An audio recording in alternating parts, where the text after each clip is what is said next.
Mic check, mic check. Mic check, mic check. Yes, sir, yes, sir. What it do, what it don't, what it is, and what it ain't. It's your boy, Don Otaku, aka Don Solo, aka Solo the Don, aka Solo D Swaggy, aka Extra Max Sauce. And this is Dual-Wield Gaming Podcast, working title. Episode, I ain't even gonna lie to you, I don't even know what episode it is right now. It's like Working 37. title? What, did I say working title? You said working title, Yeah, right? crazy. Not a working title. It's like 37, 38, something like that. Bruh, I don't even know. I ain't gonna hold you. I could look it up real quick. But of course, I'm here with my co-host with the fresh cut. He thought I wasn't gonna notice. He thought I wasn't Thank gonna notice with the fresh cut. Subegels, aka Subeg, aka the Green Thumb, aka the Gaming Gardener, aka what you got for me today? I'll just go simple, aka the Doom Slayer. Okay. And of course, we're here to talk about gaming. But before that, how you been, bro? What you been up to? Oh man, bruh, I feel like the world's been testing me, to be honest. Like, every single day it's something new. Like, I swear to God, like, bro, I got TLDR, because I'm not gonna make this like Oppression Olympics, but I got a fucking ticket, a automated trafficking ticket for turning right when I was in a right turn lane. But the ticket says that I turned, like, the reason why I got the ticket is because I turned on a red, right? But it was a right turn lane, and then there's no signs on the street saying no, like, right turns on reds. Yeah. See what I'm saying? And so I'm just like, bro, like, I've gone to, I'm gonna, yeah, I've gone to the court like twice. So first I was gonna just request a court trial just to do it, but to be honest, I don't really want to do all that. So I think I'm gonna do like the written declaration or some shit, or I forgot what it's called, but I'm gonna have to write that up. So I went to the courthouse today to get an extension because my due date was actually like in like 5 days, and I'm like, fuck. So like I wasn't gonna be able to do anything in 5. So they gave me 60 days to figure this shit out. It's crazy because the incident, in quotes, because I literally didn't even do anything, but the incident happened on 420, which is hella funny, and I was at work, which is hella funny. And like, even on like the speed gun, like, because it says how fast your car was going on the little ticket. Yeah. Bruh, that shit said I was going like 9 miles per hour. Like, I was going hella slow, bruh. Like, anyways, but so then there's that, and then literally, bro, I got summoned for jury duty like just the other day too. So it's like all this shit just fucking just happened out of nowhere. But the good thing for the jury duty thing is I just have to call, and then if I'm not selected, they'll just tell me on the phone call. I think it's like they do that in Texas. It's like a Friday before the week of, and like the week of, it's like June 23rd or something like that. So I got some time for that too. So other than that, I'm chilling. You know, I'm trying to go to the gym. I'm drinking. I put creatine in my water in the mornings now. So I'm on creatine because, you know, I go to the gym. I fucking work out. So I'm trying it. I don't know. Like, I'll see if I want to stay on it or not. But I'm doing good. What about you? Hey man, I'm so excited for gaming, bro. This shit crazy, Yeah. bro. I feel so good. Okay. Because one of my most anticipated games of the year just got a review code for a lot earlier than I thought. Okay. So about to get a lot of time with that before the embargo. My first embargo, like, I'm excited about that. Okay. But then I also have two other games. One we're going to talk about in a little bit. That I was already looking forward to playing, and now I just have all of these games piled up. I literally had Doom: The Dark Ages installed. I uninstalled it. There was no point. There's no way. Like I literally uninstalled it because I was like, there's no way I'm getting to this at any point, anytime soon. So yeah, bro, it's so much going on right now when it comes to games, and I don't know, bro. I'm feeling excited about gaming right now, which was like the opposite of how I was feeling like 2-3 weeks ago. Yeah. It ebbs and flows. Yeah, man. But yeah, I'm excited to get into this game. I obviously can't talk about, but do have a few games I can talk about. Okay. So let's get into what we've been playing. I'll let you go first. Yeah. So Doom came out, of course, but sorry.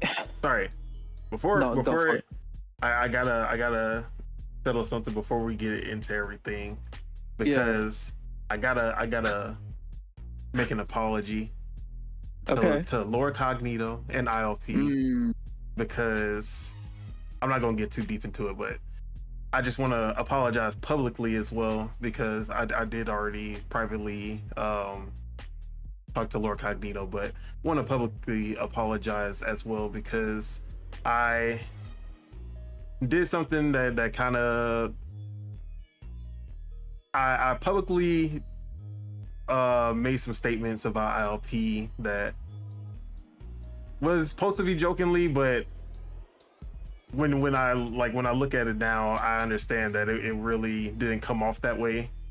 So Lord Cognito obviously was a little annoyed about it, and before he really came to me about it, I like kind of realized and apologized to him, and we hashed it out. We had a good conversation about it, and everything cool. But I just had to make sure that since I made it public, using Lognet to like throw shots at ILP. I wanted to make sure that I actually publicly apologize for that as well. So had to clear that up before everything. But yeah, that was really it. But we can get into the games topics. Yeah. I was so Doom came out, right? Doom: The Dark Ages. But before all that happened with like Clair Obscur, and then there's so many games, like I'm already starting to forget like the ones that I was playing. Assassin's Creed, and then Avowed, and then like so many games. So I kind of already, okay, before I even say what I've been playing, I'm kind of in the camp of like, okay, it's a very, very good game, right? Like, I think I'm kind of in the camp that Clair Obscur is a little overrated, to be honest. Like it's very good, right? Like the story is very emotional and the music is amazing, and like the combat is this active turn-based, but it's like I'm kind of starting to feel like people really are treating this like it's like the first ever fucking turn-based game. Like I see where you're coming from with it. Like it's like just the way people are talking about it, low key kind of reminds me of like The Last of Us glaze.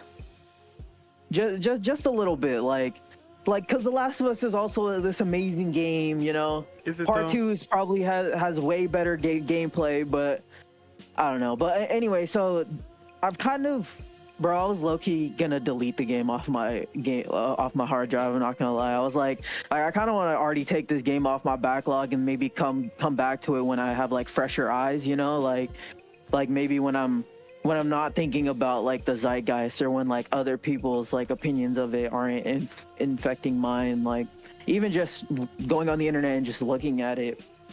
But I was gonna say though, I'm starting to like Unreal Engine, bro. Like, like I'm not gonna say it's like the best engine because there's tech and all that, but like how much can be done in Unreal Engine is crazy, and I feel like it's starting to really become like the default engine, like even for indies and stuff. Because like anyone can download it, right? Like you can just straight up download it off of Epic Game Store. Yeah, like wow, and I'm starting to really like come back to Fortnite too, like the fact that Fortnite could kind of, I'm not gonna say it directly like lets it happen, but in a sense, like all the money that people put into Fortnite kind of helps fund like the development of Unreal Engine, you know? So it's like that game really is so important for the for Unreal Engine to be so accessible, which is crazy. But anyways, that's funny because Doom in the Dark Ages is tech, which is also amazing too, and I wish more games used it. But I thought I was gonna get burnout on the Doom series. Like I thought I was gonna be like nah, I'm just gonna play Dark Ages. But then I was like, fuck it, let me install Doom, the OG Dooms, like Doom 1 and Doom 2, the collection that they had. Yeah. So I played and beat that. I 1000'd it. I got all the achievements hella quick. The achievement list is super easy. So I went back to that, and then I was like, I started thinking, I was like, I have the PS4 disc of Doom. So I went on my PlayStation profile just to see if I have my save from back then, and I do. So I just put the disc in the PlayStation and installed it and picked up my save and started playing that. So like I've been just jumping into a bunch of Doom games, and it's been awesome to see like the little changes and like the big changes, like seeing how it is now to how it was, where it's like you can't even really jump, you know, it's like all just on like a 2D plane, like and you just have to move with the environment, to like how it's now where it's like it's so vertical and stuff. So it's I've just been having so much fun with it. But outside of that, I really haven't been playing anything else. I know you ain't get a chance to play the Doom that really went all the way left. Doom 3. No, I haven't played that one yet. Available on any, or is it backwards compatible? I don't think it's on Game Pass. It's on Game Pass. Oh yeah. See, that's what you need to be playing, bro. All the Doom games are on Game Pass. I ain't know Doom 3 was backwards compatible. I thought it was locked on the 360. I actually think even Doom 64 and those are available too. Like, yeah, I know those are. Yeah. But anyways, yeah, that's really all I've been playing, bro. I haven't been playing much else. I ain't no doubt. As for myself, as you can see on the screen, we back on Player Obscure Expedition 33. Now, I definitely made my claims about how people were blazing this game as far as the active turn-based and people like just ignoring other turn-based games. People who don't play turn-based games kind of pushing this game as the end-all be-all of turn-based, and I understand where Subeg is coming from that aspect of the it being overrated. Now, that being said, this game is as close to a 10 out of 10 for a turn-based game that we've had in a long time. I will say that. For sure. And that's coming right off of Metaphor as well, which I think is pretty close to. I shouldn't really say that. I haven't played enough of it, but from what I did play of Metaphor, my 10 hours of it, I enjoyed a lot of it. So this game is now I'm starting to see a lot of the more I play it, it's really just the traversal parts of it, like the in between the battles, like traversing through the map. That's probably like the only parts that feel AA. Mm-hmm. That's the only time that I really start to feel the like, oh yeah, they could have put a little bit more like work into this, because it's like you're running through the maps, and then they'll have, you can tell a lot of the stuff is like procedural, because a lot of the terrain you get hooked onto the terrain a lot where you're not supposed to. You're just trying to run and you get caught on it. You have to kind of try to force your jump over it, and the jumping also doesn't really feel that good when it comes to like trying to jump, climb ledges and stuff like that, or if you're trying to jump over a ledge. But that's like such a minuscule complaint that it really doesn't matter. But everything else about this game is like peak. I am far from a narrative driven kind of guy. Like I don't care about the story for the most part, but this game is one of those stories that just hooks me, and I love the flashback, or they're not even flashbacks, I don't know what to call them. They're like visions that one of the characters has, and then the art style completely changes, and like this is a perfect blend of everything that like like if you love JRPGs, it has a perfect dose of that. If you love Western narrative-driven storytelling, it has the perfect dose of that.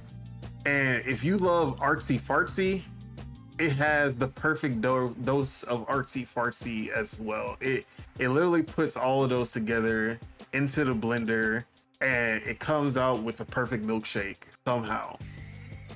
And I love this game. Like, the more I play it, the more I love it. I got Eskia,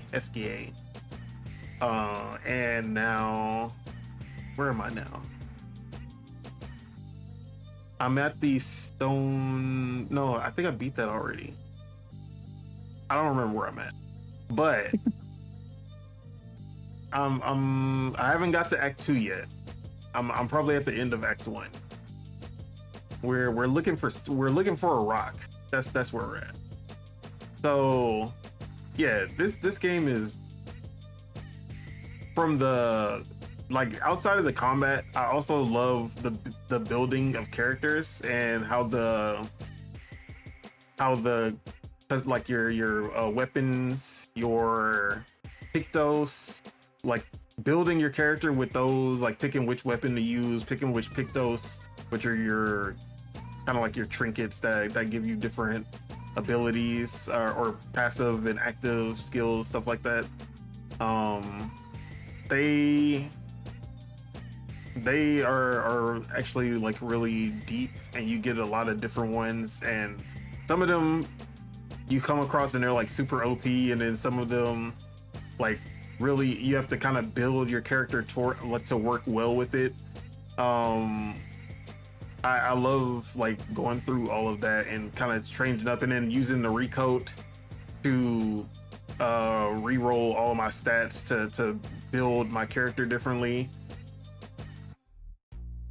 Yeah, man, I definitely can say that this is probably gonna be my game of the year. Okay. And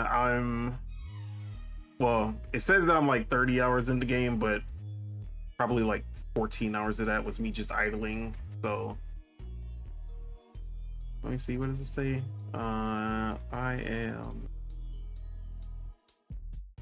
It says 1.2 days, so 26, or no, that's not how that works.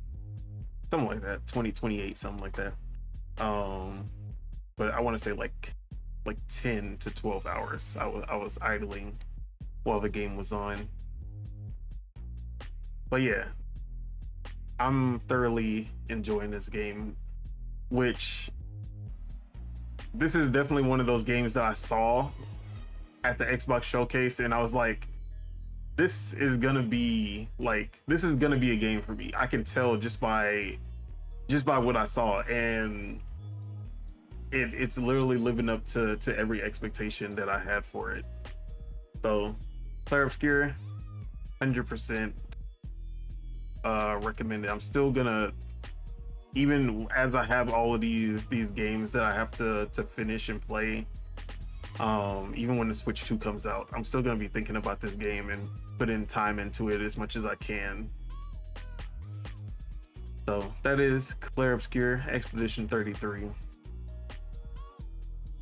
Another game I picked up is Capcom Fighting Collection 2, and this is a lot of the more obscure Capcom fighting games, along with two very popular fan requested games, Capcom versus SNK 1 and 2. And a lot of these games I had never played, or I like barely played every now and then at an arcade, but never really owned, never really got a chance to put any real time into. So this was one of the Capcom collections that I have been looking forward to the most because of that. Like the Marvel vs. Capcom collection was cool, but I had already played almost every single game in that collection pretty thoroughly. So it really wasn't something it was cool that we finally have a collection with those games and you can play my modern hardware, but it wasn't like I need to get this game. This was I want this game. I need to get this game because a lot of these games in here I've heard about, I've wanted to play. Some I haven't even heard about.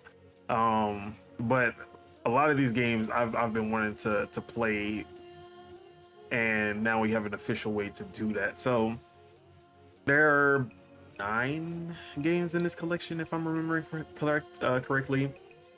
There's Project Justice, which is the Rival Schools sequel. There's Capcom versus SNK 1 and 2, Power Stone 1 and 2, which are the highlight for sure. There's Capcom Fighting Evolution, which is a mix of different Capcom fighters. So they basically have like 3 different versions of Street Fighter. You have the Street Fighter 2, Street Fighter 3, and Street Fighter Alpha 3 characters. And then you also have Darkstalkers and Red Earth, which is a game I had never heard of.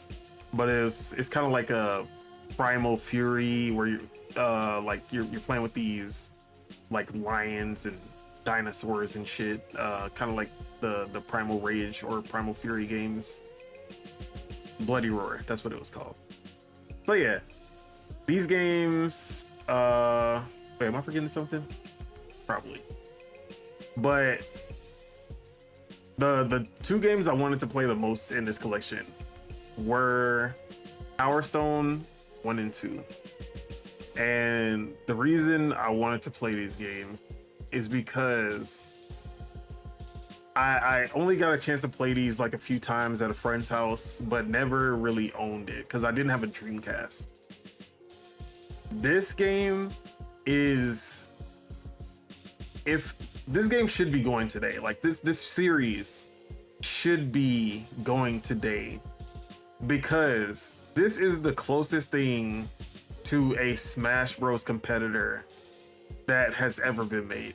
And when I don't mean that this is a game that plays like Smash. It plays nothing like Smash, but it has the fundamentals that make it's a fighting party game, and they do such a good job of it, just like Smash does. But this one it's like a 3D plane, so it's like an arena instead of it being 2D like Smash Bros. And you have like that you have like the Capcom kind of fighting. There's a little bit of combos. Obviously, it's not too deep, but you can do some combos. There are items that pop up from like flamethrowers, rocket launchers, swords, pipes, that like you'll be able to pick up different weapons and use them against your opponents. But then they have the Power Stones, as the game is named after, and it was basically the Smash Ball before the Smash Ball ever came to be. If you collect the 3 Power Stones, which you can kind of knock out of the, like, you'll basically be trying to fight them, trying to knock out their Power Stone and then pick it up. But if you get all 3 of the Power Stones, you basically go into your second form, and then you're able to do your specials. You'll be stronger, faster, have longer combos, have super range, whatever your special is. You'll be able to basically change the flow of battle, and it'll all be in your favor once you have all 3 Power Stones. And every character has their own distinct transformation. But that is all is literally trying to get those Power Stones while trying to like get items to take out your opponent, and it has that Smash feeling because it's so chaotic at all points. It's like the tide of battle could switch at any time, whether it's you got the Power Stones or you're like shooting from afar with the gun. This game is hilarious, and especially Power Stone 2. No problem. Once you get to 4 players, then it's like, oh yeah, this is what, like, it's crazy that Capcom has not kept this series going, because everyone wants, especially in today, where everyone's trying to make that Smash Bros competitor, Nickelodeon Brawl, whatever it's called, Nickelodeon All-Star Brawl, Brawlhalla, Multiversus, Rivals of Aether.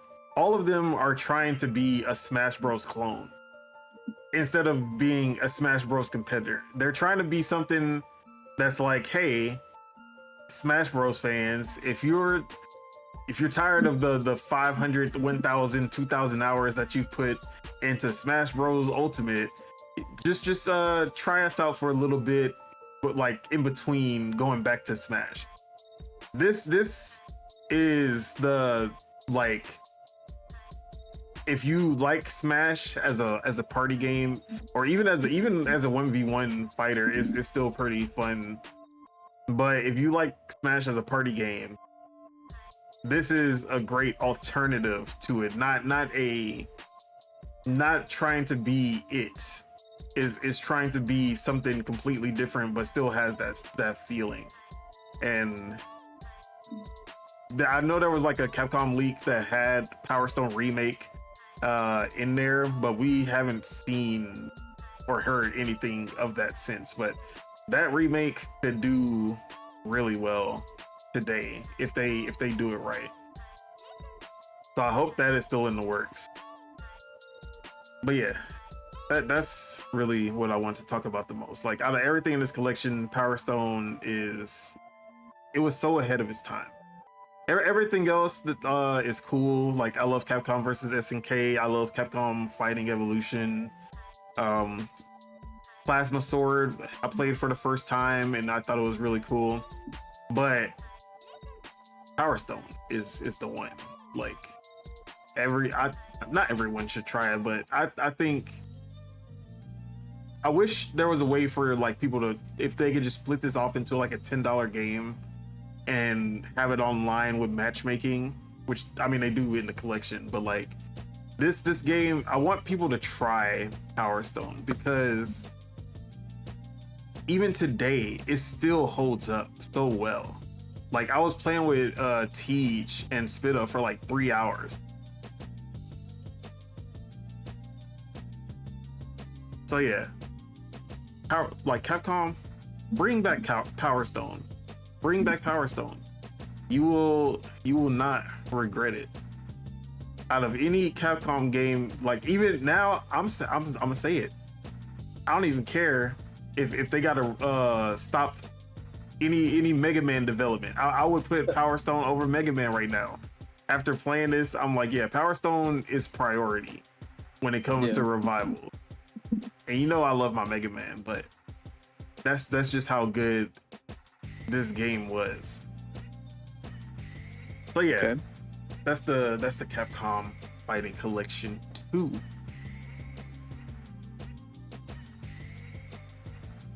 What else? I'm still going pretty strong on Towerborn. I haven't got a chance to play the last like couple of days, but I've been putting a lot of time into it. I'm like level 30 something, almost at the or like 2/3 of the way to max level on Pyro class. I should be able to unlock the final difficulty, level 5, soon. So yeah, man, I'm surprised because of how much I have to play that I still go back to Towerborn as much as I do. I thought I would have dropped it by now, but even when I'm playing, like I literally mostly play alone. I just play a little bit before I go to like my wind down game before I go to bed. Like, let me go ahead and do my daily quests and hit some of these discovery quests. Show a little bit more of the map, so I can start moving to the new areas and stuff. And I just get a little bit in before I go to bed, just to complete my quests, my daily quests and stuff, and then I get off, and then I do it the next day. And that's literally how I've been playing this game, and it's still fun. It's still fresh, even playing solo. Every time I unlock something new, I feel like, oh yeah, this is like, it feels good, like unlocking one of the new I forgot what they're called. They're like your companion. They have special abilities, but unlocking one of those it's cool. Then you'll unlock your different moves, different specials. You get enough to try out all these different moves, and you can reclass at any time. Like, you don't have to like use specific items or something to try to respec. You can literally respec at any time, however it fits you. So yeah, I've been grinding through this. So Powerborn is still going strong. I keep trying different weapons besides the pyro class, and I hate them all. I don't hate them, but the pyro class is just so good that, like, I was trying sword and shield. I was just like, bro, this is just not for me. Like, I love that there's a parry, but it's just not hitting the same as the pyro class. The pyro class is the go. That kind of reminds me of how you felt about 33 Immortals too. We were like, bro, where are the other weapons? But it's funny because in that game there's 4 empty pillars, so it seems like they're gonna add more weapons, but yeah, I don't know about Towerborn though. But it's I played a little bit of it. I don't know if I already said this, but like, I made a character. It was fun for what I played, but I kind of want to wait until they either put it into like as a complete game or add achievements in early access. That's but it's fun from what I played. Yeah, I'm enjoying it a lot as my side piece game. Yeah. And did I talk about Fortnite last time? I think I did. Oh, yeah. Actually, there is something new I have to talk about with Fortnite. Okay. I think you've probably seen the viral clips going around, but there was a surprise addition to this season of Fortnite that has actually been pretty amazing, and that is Darth Vader as a companion, fully voiced using AI, with James Earl Jones' Darth Vader voice.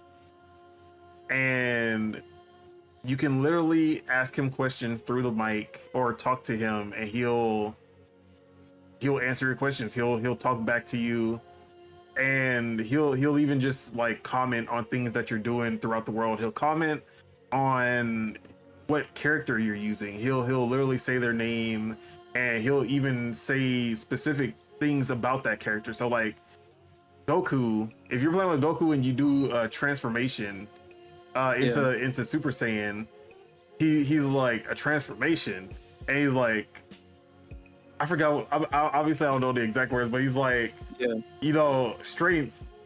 For me, I don't have to transform. Strength comes from within me, and you know, there are better ways to show your strength than screaming or something like that. And it's just like you could, like we were just chatting with him, just asking, just asking like Star Wars related stuff, even like Fortnite related stuff, and like how he felt.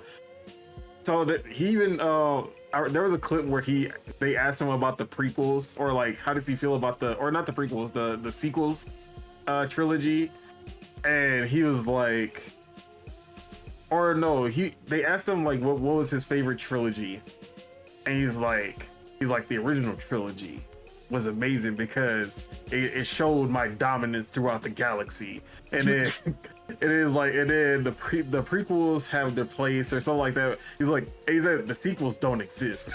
And you're like, yo, can he say that? Oh, funny. So yeah, like these are the uses of AI that I love to see in gaming. Not the like trying to speed up process or taking, like, I guess you can say that, oh, this is taking a voice actor's job. Not really, like in this sense at least, because you can't really, like, the whole point of AI is that it's contextual to what you're talking about. You can't really do that with a voice actor, you know? Like in this case, like obviously if it's something like Expedition 33 and you're using AI voice actors for like a script that's already written, or if you're using AI to write the script in the first place, dude, like that's something I don't believe should be a thing. But for something that's gonna be like contextual with what, like something that has to be on demand, that's when AI it comes in handy. Like that one game that I played at PAX, Pick Me, where it's like the competitive dating sim, and you're trying to basically rizz up the AI girlfriend or whatever. And those are the type of experiences that I love seeing AI in, because that's the only time that AI really makes sense, is when you have it has to be like on point, and it has to be like contextual, I guess is what I'm trying to say. Instead of it being something scripted that should have been it should have been something that was done by an actual voice actor or an actual writer, you know? Yeah. So, yeah. I also think in this sense, like, well, he's passed away, so it's like it's either you get an AI to replicate his voice, or you get someone to imitate his voice, you know? So yeah.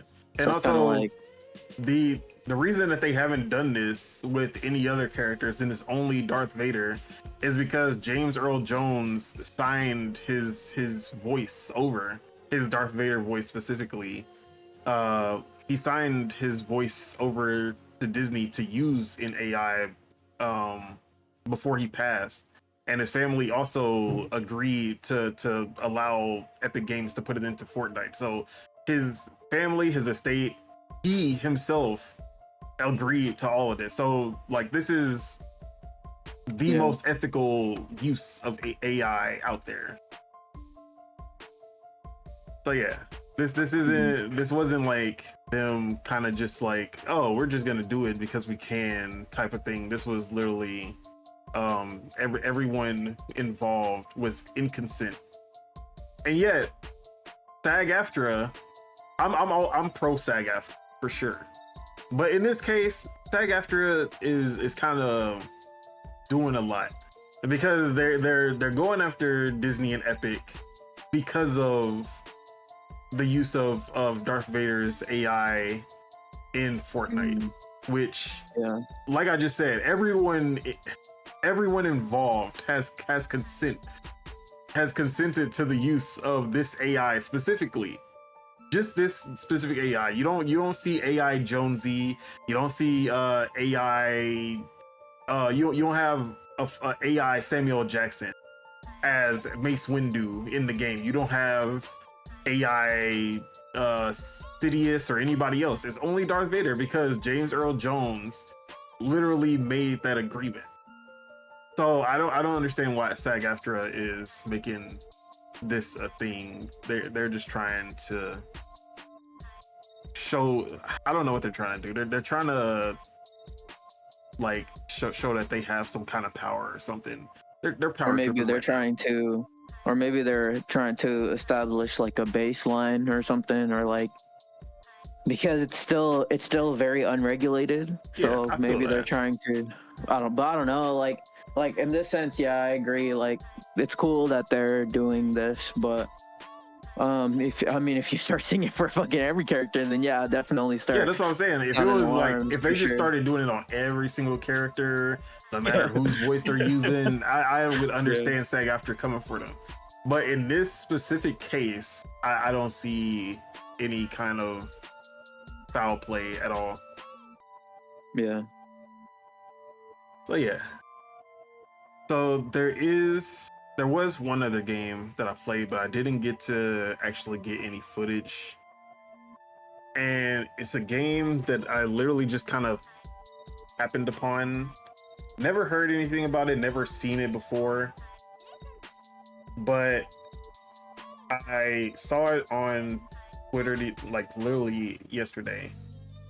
And then I saw gameplay for it and I picked it up the next day. It's an indie game called Haste. And this is a roguelike speedster 3D platformer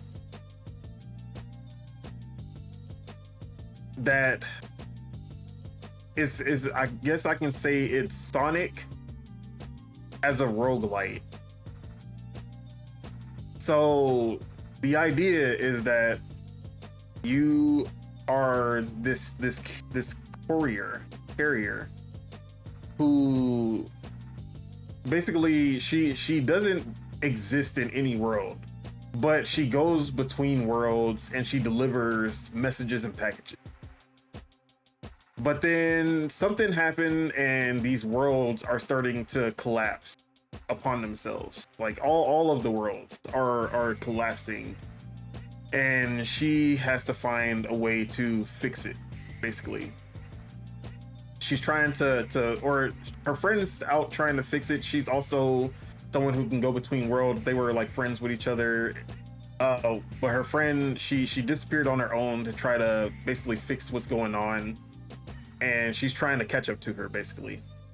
So this game is the Sonic game that Sega team could never make. That's the first thing. Because the gameplay, the running, everything about this is so on point. Sonic could never. That's every time I was playing this game, which was literally like right before this podcast, I was playing this. That's the game I was saying. It made me so excited about gaming because it just felt so good to play. The gameplay feel is so good. And I was just like, bro, Sonic can never. What am I playing right now? Why does it feel so perfect? So basically how the gameplay goes is that you start off, you're running to the next portal, basically. And you're basically just going through the level, collecting these sparks that you basically get graded on, depending on how many you pick up throughout the level. The more you pick up, the better your grade, and they'll give you like bonus sparks. And then once you complete the level, you will go to the map, and it has like the whole roguelite kind of chain where you can pick which direction you go. You'll have question marks that can either buff or debuff you, depending on like choices you make or depending on the route you chose. You'll have treasure that you can find throughout on the map. You'll have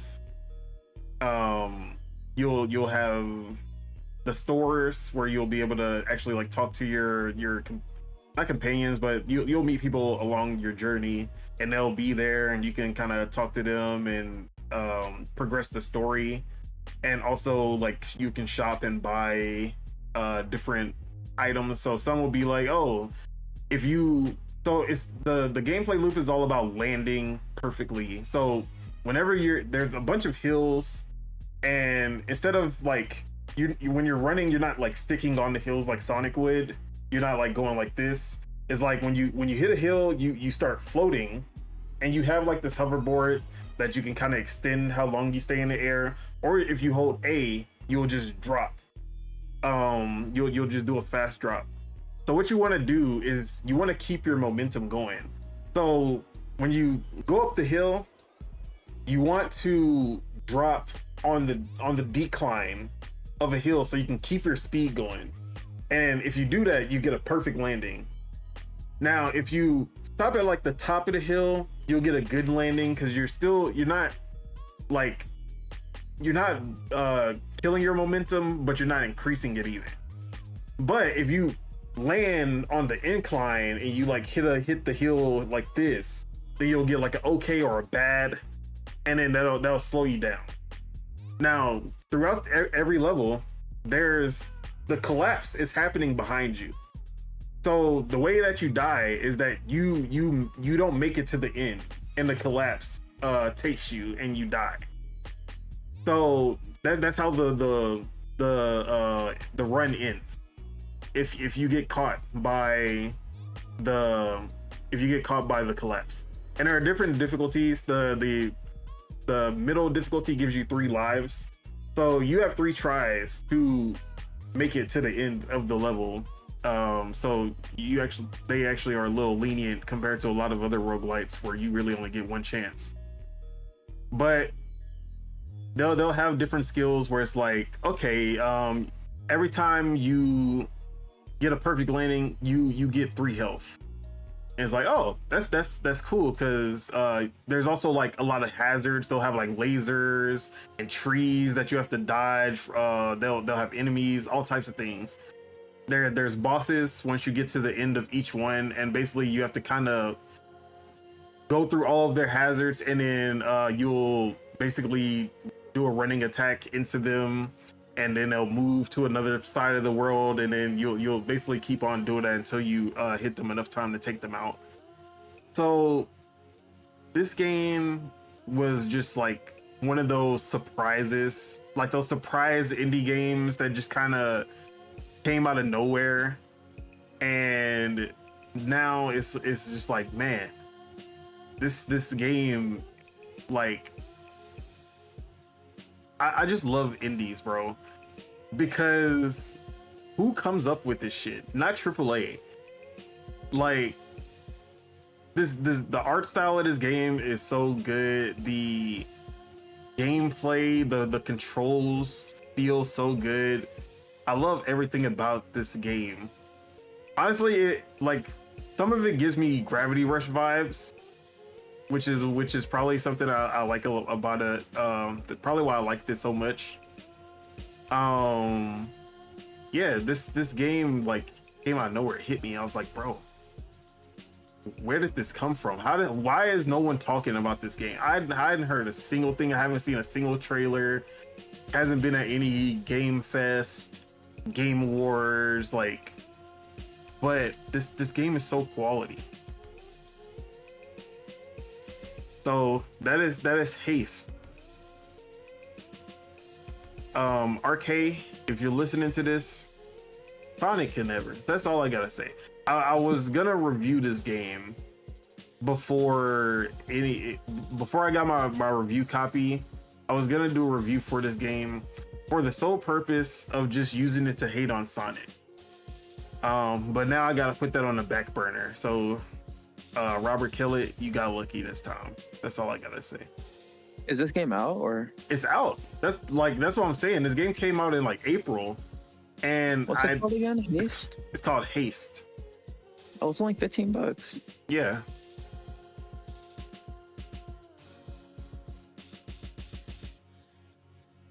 So yeah, it was actually on sale when I got it. I think I saw it on Wario64. He put it as like it was like $9.99.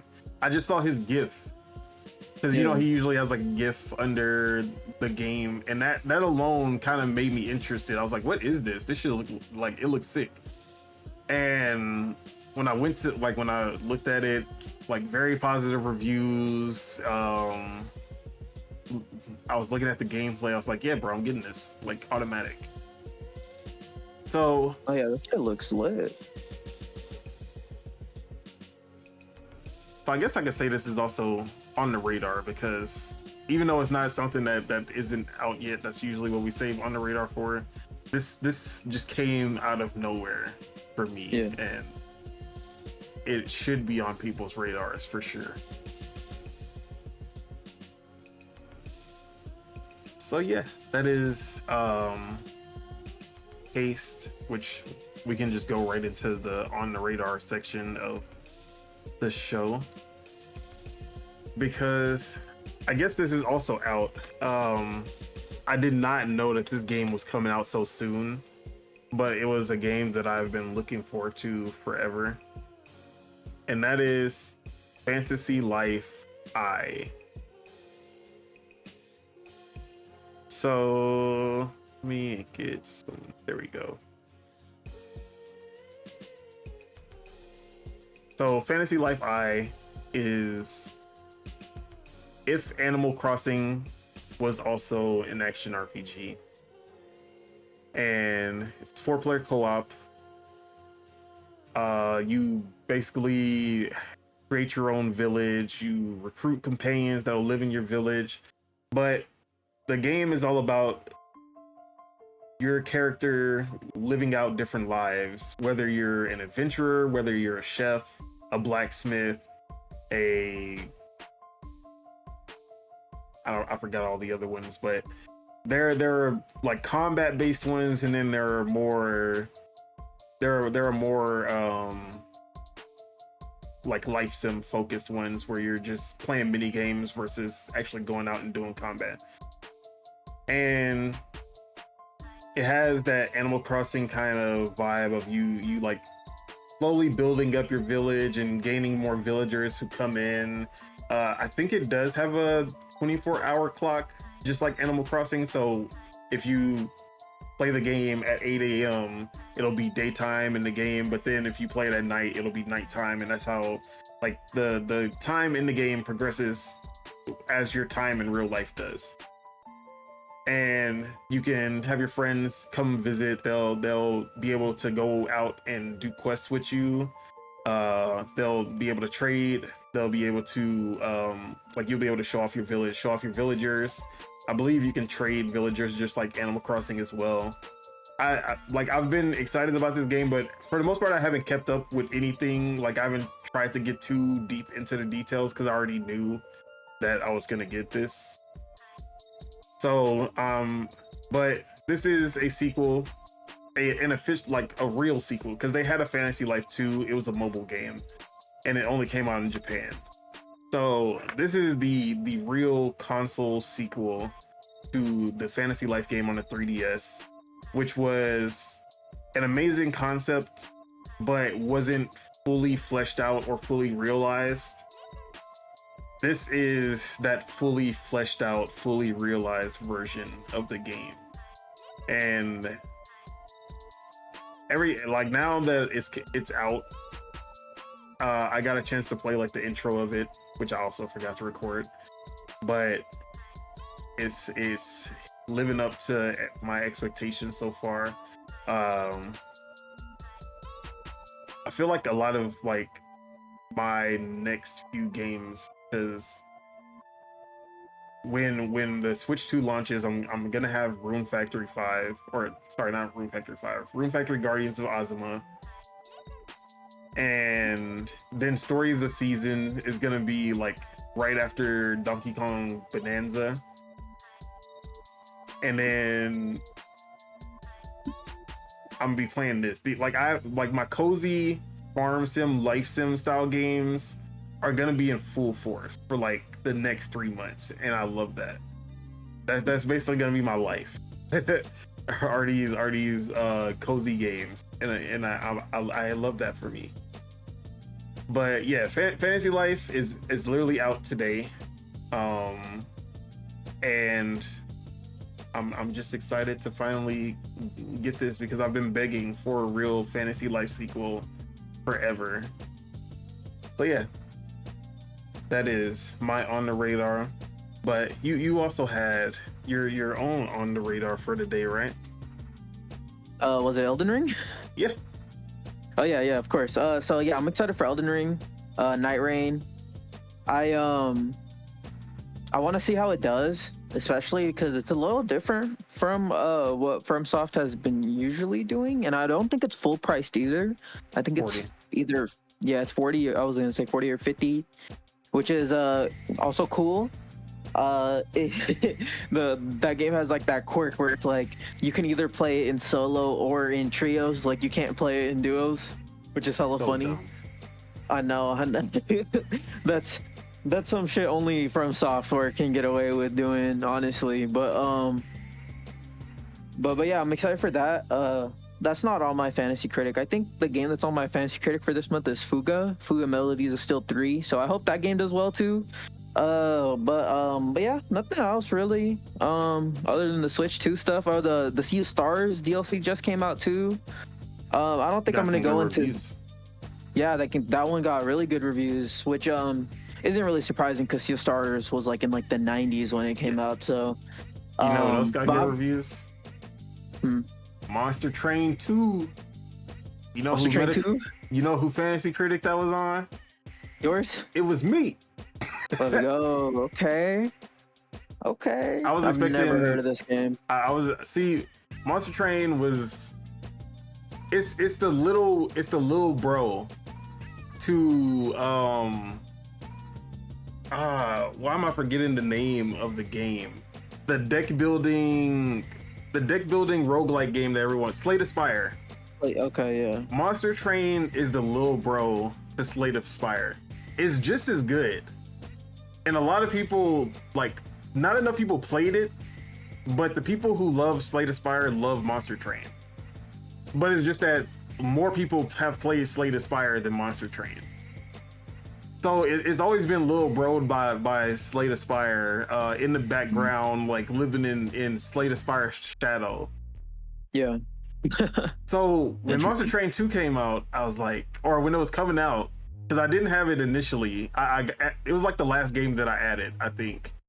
I was like, bro, I already know this game's doing score good because like everything I've been seeing from it, they're like, yeah, we're not trying to reinvent anything. We're just trying to make Monster Train 2 and make it just bigger and better than the last one. And that's really it. And I was like, yep, that's all I need to hear. And now it's scoring like 88 on Open Critic the last time I checked. Okay. And it's coming to Game Pass day one. We got the it wasn't announced to come to Game Pass, but this new what's it called? They just the new wave that just dropped. They said it was coming to Game Pass, so I'm actually excited about that too. I didn't know that it was going to be day one. Oh, so I could probably try it. Yeah, it's a really good roguelite, especially if you've played Slay the Spire. Even if you haven't, it's a really good game. So yeah, like I said, there's way too many games right now. It's disgusting. Because I would be playing Monster Train 2 if it wasn't for everything else that I already have on my plate. But lots to play, lots to look forward to. So let's go ahead and get into the news. Starting from the top. Oh, actually, we have a discussion, which we haven't had in a discussion in a long ass time. But we do have a discussion for today. Because we got to talk about Randy Pitchford. And as a fellow Randy, in the Council of Randys, we do not claim Randy Pitchford at all. Like, we've banished him. We told him that he got to change his name. He still hasn't done it. But it is what it is. So I do not like Randy Pitchford at all. And he made some comments that basically triggered the entire internet. Yeah. And basically, he said someone asked about Borderlands and if it was going to be $80. And he replied to the fan, and he said, first off, he doesn't have a say in if it's going to be $80 or not. That's not his call.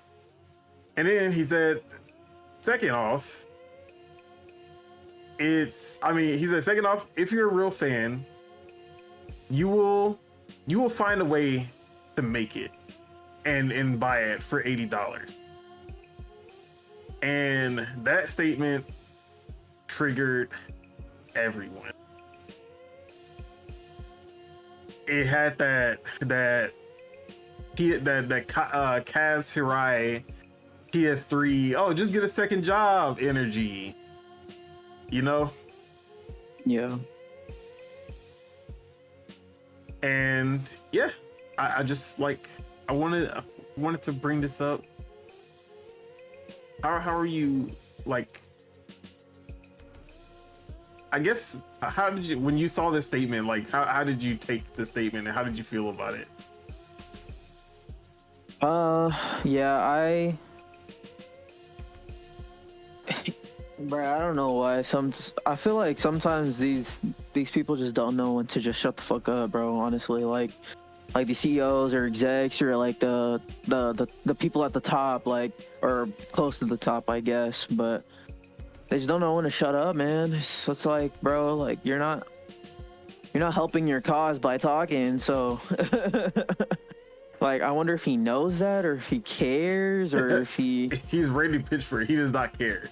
He doubled down. Yeah, like, I didn't see what he put, but I know that he dropped something today as a double down of what he said in typical Randy Pitchford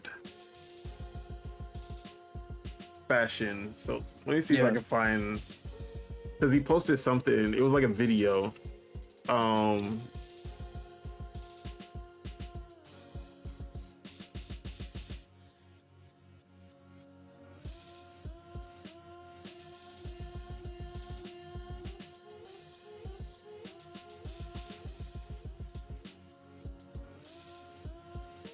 Let's see. Randy, where are you? Hopefully he didn't delete it.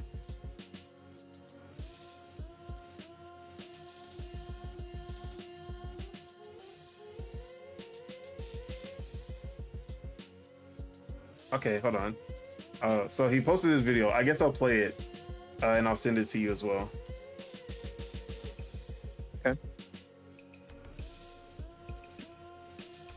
So I didn't get a chance to. I'll just put it in the notes. It's gonna be the last thing on there in the podcast notes. Yep. So let's play this video and see what Randy's response was. Randall, because he's not a Randy. We have to call him Randall from now on. All right, so let me put desktop audio on. Let me turn that off. And let me just pause the music. And hold on. Pause the music. And let's see what Randall has to say. Good old Randall.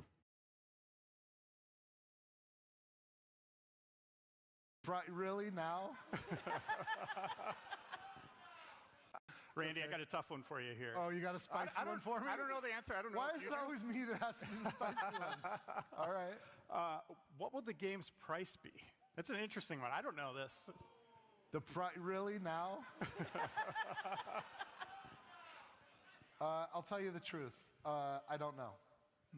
And that is the truth. I'll hit it. I'll hit it straight on. And it's an interesting time, right? We've got the on one level, we've got a competitive marketplace where people want to, or the people that make those choices want to sell as many units as possible, and they want to be careful about people that are price sensitive. So there's some folks that don't want to see prices go up, even the ones deciding what the prices are. There's other folks accepting the reality that game budgets are increasing and there's tariffs for the retail packaging, and like it's getting gnarly out there, you guys. Borderlands 4 has more than twice the development budget than Borderlands 3. More than twice. So the truth is, I don't know what the price is going to be. I do know that we will be opening pre-orders soon, TM, and that will be when the price is set. I think that Borderlands 4, here's the philosophy we have. Whatever the price is, we're entertainers. Yes, we want to get more resources so we can make bigger and better games. There's a reason why Borderlands 4 is so awesome. It's because you guys showed up and supported Borderlands 3. And we had the budget, so we could more than double the budget and feel confident in that. And that's awesome. When the revenue comes in, we can spend it to make bigger games and better games. As artists, we want everybody to have it. You know, we want to make it as easy as possible for everybody to enjoy what we're creating. So it's a weird thing, but the fundamental philosophy is we want people to buy it so we have the resources to make more, but we want everyone who buys and plays a Gearbox game to feel certain that they got the better end of the bargain. Whatever the price is, that they got the best value. And that's the philosophy that we live by. And so we're going to have a price set soon, and it might be the new price that like Nintendo and Microsoft have led with. It might be that we stay back. It's going to be the people at the publishing house that decide that. And if it is cheaper, then maybe we'll sell you that mini map that you guys want, but we'll develop later. How bad do you want that? $10? I don't know. I'm just kidding. Or am I? I'm just kidding. Or am I? I'm just kidding. Or am I? He did the same bit like 4 times, bro. We'll know soon. Yeah. I think it's going to be fine, whatever it ends up being. I think it's going to be amazing, whatever it is. Borderlands is fucking amazing, and it's worth it. It's worth it. Yeah. We haven't got kicked off stage yet. I'm just going to keep going. Okay. So that's... Hold on, let me put the mics and everything back. All right. So that is what he said before he made this tweet. That was before that tweet that he put out, which a much better answer, marketing wise and publicity wise, 100% better response to that question than that tweet. But it felt like a complete 180 with what he said in the tweet and what he said in that interview. I feel like the real Randy Pitchford was the one in the tweet.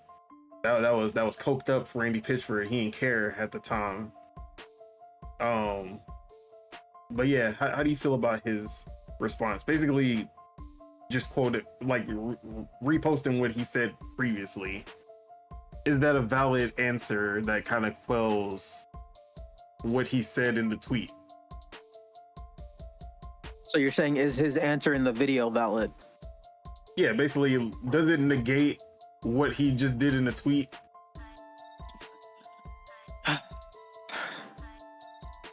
I don't know, man. It's you know, I like that he was kind of honest about it. Like, I'm sure he does know. I love that response, actually. Yeah, it's a like in the video, it's a great response, and he's like he's right. The budgets are crazy for the games coming out now. Like, especially now that there's so many different scenarios in which these developers are making games. Like, they're still in office work, and then there's out of office work, and then there's all like remote work, and like all that like takes into account, and like even geography, like where the devs are, can make the games more or less expensive. So it's you know, they're in Texas ? Gearbox, they are.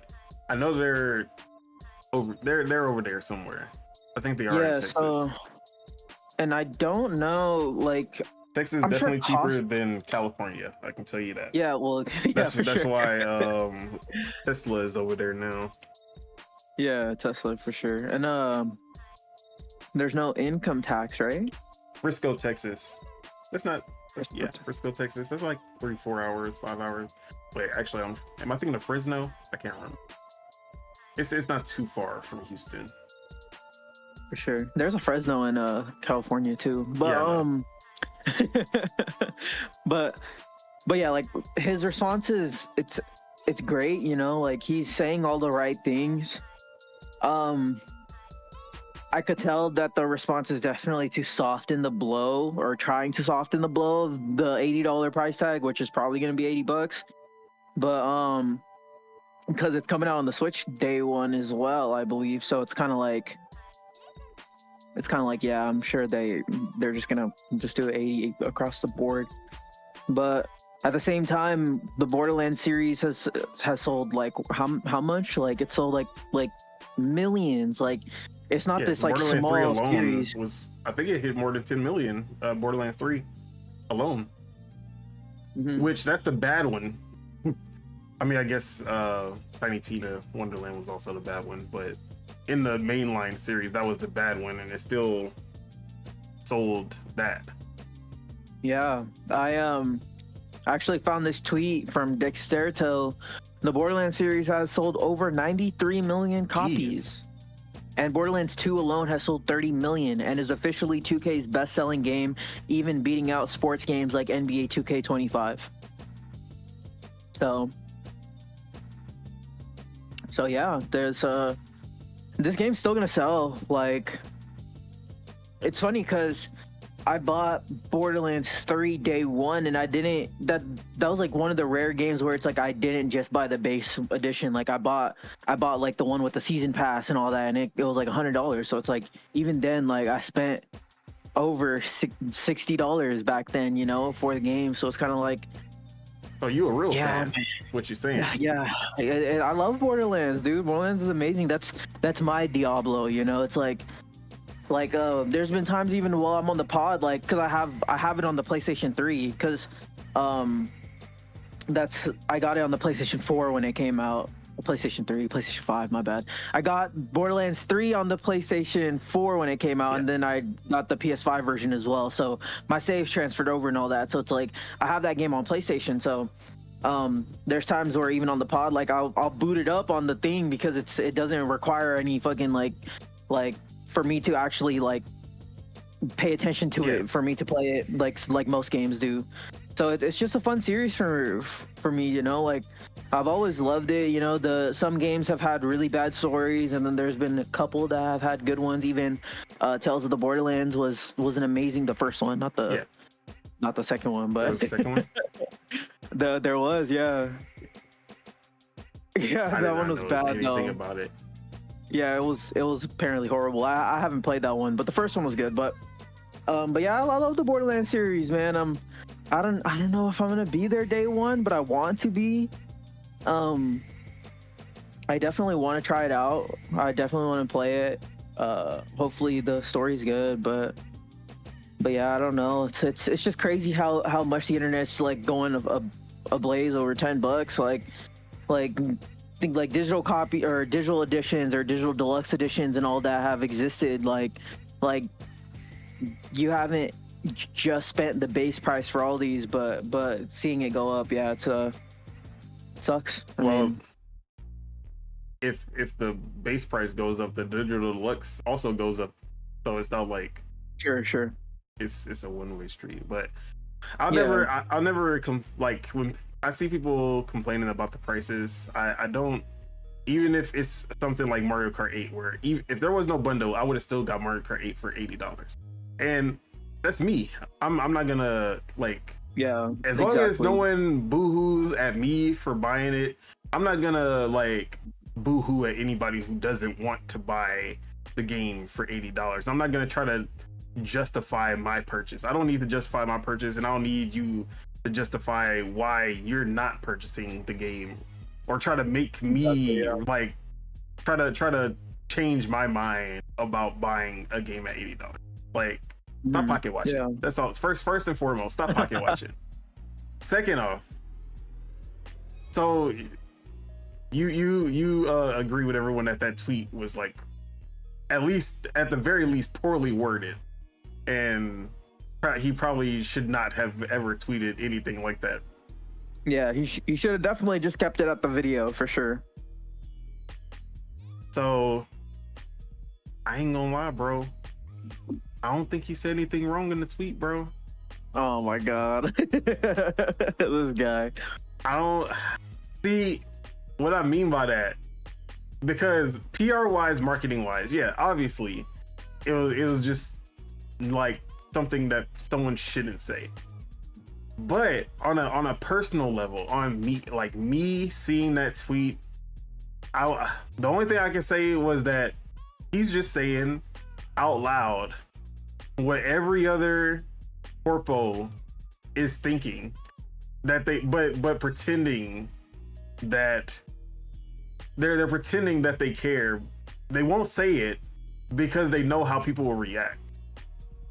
But they're all thinking exactly what Randy Pitchford said. He just said it out loud, and that's the only thing that has changed. Randy Pitchford is the same as Phil Spencer. He's the same as who's at the top of PlayStation now? I don't even remember anymore. They keep changing up. I forgot. It's because Hiroki Totoki, he kind of like offloaded it to someone, right? Yeah, I forgot his name. Yeah, damn. You know who we're talking about. Yeah, but I know he's exactly the same as him. He's the same as the head of Rockstar. Hideaki Nishino. That's his name. He's the same as the head of Rockstar. He's the same as Strauss Zelnick. He's the same as who's at the head of EA? I don't even know who's at the head of anything anymore. Andrew Wilson. Yeah, he's the same as Andrew Wilson.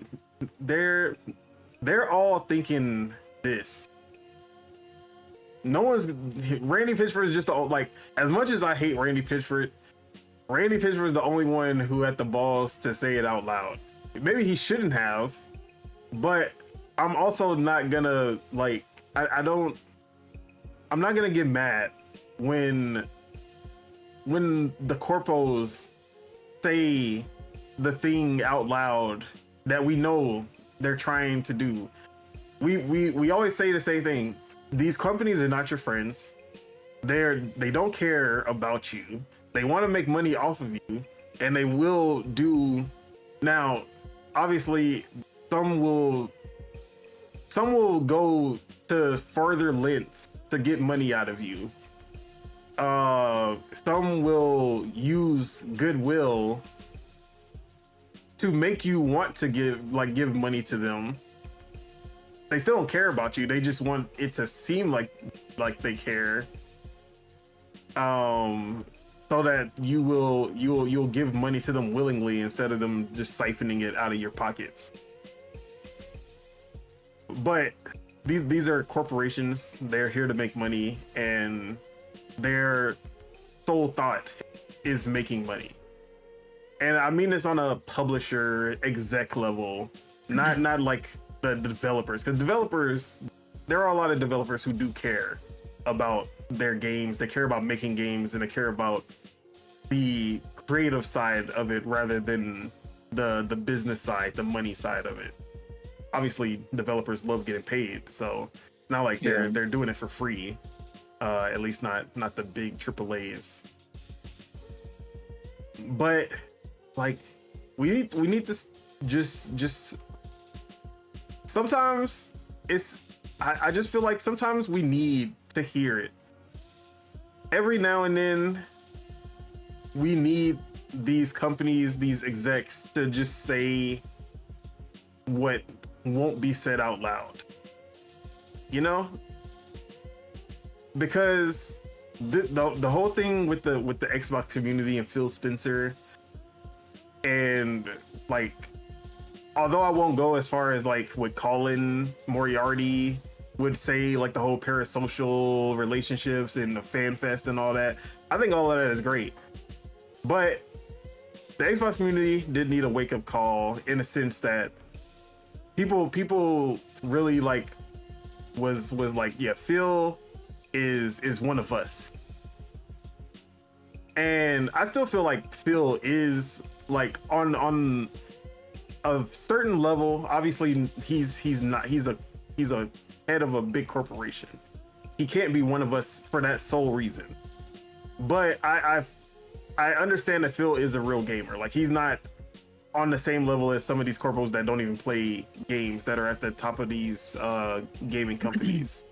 Like, he's somewhat relatable because of that, because you can see there's a genuine love for gaming that he has. A lot like Nintendo, like a lot of the Nintendo execs. Like, you can tell that they have a love for gaming at the end of the day. And that kind of makes you want to look at them as the good guy. But we've seen that only goes so far when the money isn't adding up. They'll only be the good guy for so long, you know? Yeah. And Phil would never say something like this out loud. But I think it's worse when he says some of the things that he says. The good stuff that everyone wants to hear, but then what happens every other month? Everything that he said turns out to be the exact opposite, and then we're calling Phil a liar. I think that's worse than what Randy Pitchford said, because at least he's telling the truth. Yeah. Yeah. It's a hard truth. People don't want to hear it, but it's the truth. Instead of corporate makeup on the ugly truth, you know? That was a good metaphor. I like that. But that's how I felt like when I saw everyone raging and like pretending that they were going to buy Borderlands 4, but now they're not gonna buy Borderlands 4, or pretending that they're not gonna buy Borderlands 4, even though as soon as Borderlands 4 comes out, they will be on Borderlands 4. They're gonna forget about this whole conversation or that tweet entirely. Like, it is what it is, bro. Let the corporations say corporate. Let them corporate instead of them doing the pretend and the makeup. I'll prefer that. Like I said, still hate Randy Pitchford. We know what's on his phone. We not gonna forget about that. But what's on his phone? that's a whole other topic, bro. I ain't even gonna lie to you. I've never heard of this, bro. Just know Randy Pitchford was probably at them Diddy parties. That's all I gotta say. he was probably at them Diddy parties. No. Like, we know about him. Yeah. So I was gonna say that remember how I was saying, like, during the Switch 2 announcement last month, I was saying, like, just rip the Band-Aid, like, don't even build up to it, like, just tell us how it is and then move on, you know, like that is kind of like what I prefer to be honest. Same thing with last year, like when they did the whole 4 games, when Phil did there's only 4 games and just these 4 games. It's like I literally I remember me going on a stream and it was probably like Fortibrand or someone came into my chat and they're like, do you think it's gonna be just these 4 games? I was like, no, it's literally gonna be fucking everything. Like they don't even expect it to be that. And it's like, at this point it doesn't even matter if shit's exclusive or not, you know, like. Yeah. It was just 4 games. Then it was just case by case basis, and now we know it's everything. Like, there's nothing. Yeah, dude. Nothing's gonna be spared. Fucking Band-Aid off. Like, I know it's and that literally made a whole thing happen where it's like, oh, Xbox is back, Xbox is dead, Xbox is back, and it's like, and it was so bad last year, but honestly, Yeah, they should just rip the Band-Aid off. That's just how they should do it, honestly. Every company, and then if there needs to be a legal battle to be fought, that's when it could be for the people, you know, that's when change can happen, with the Apple stuff that's happening recently. So, y'all can come for me all y'all want. Y'all can say I'm a shill or whatever y'all want to do, but y'all can keep being lied to and keep falling for the pillow talk. You know, say it to my face. If you gonna spit in my face, just go ahead and spit in my face.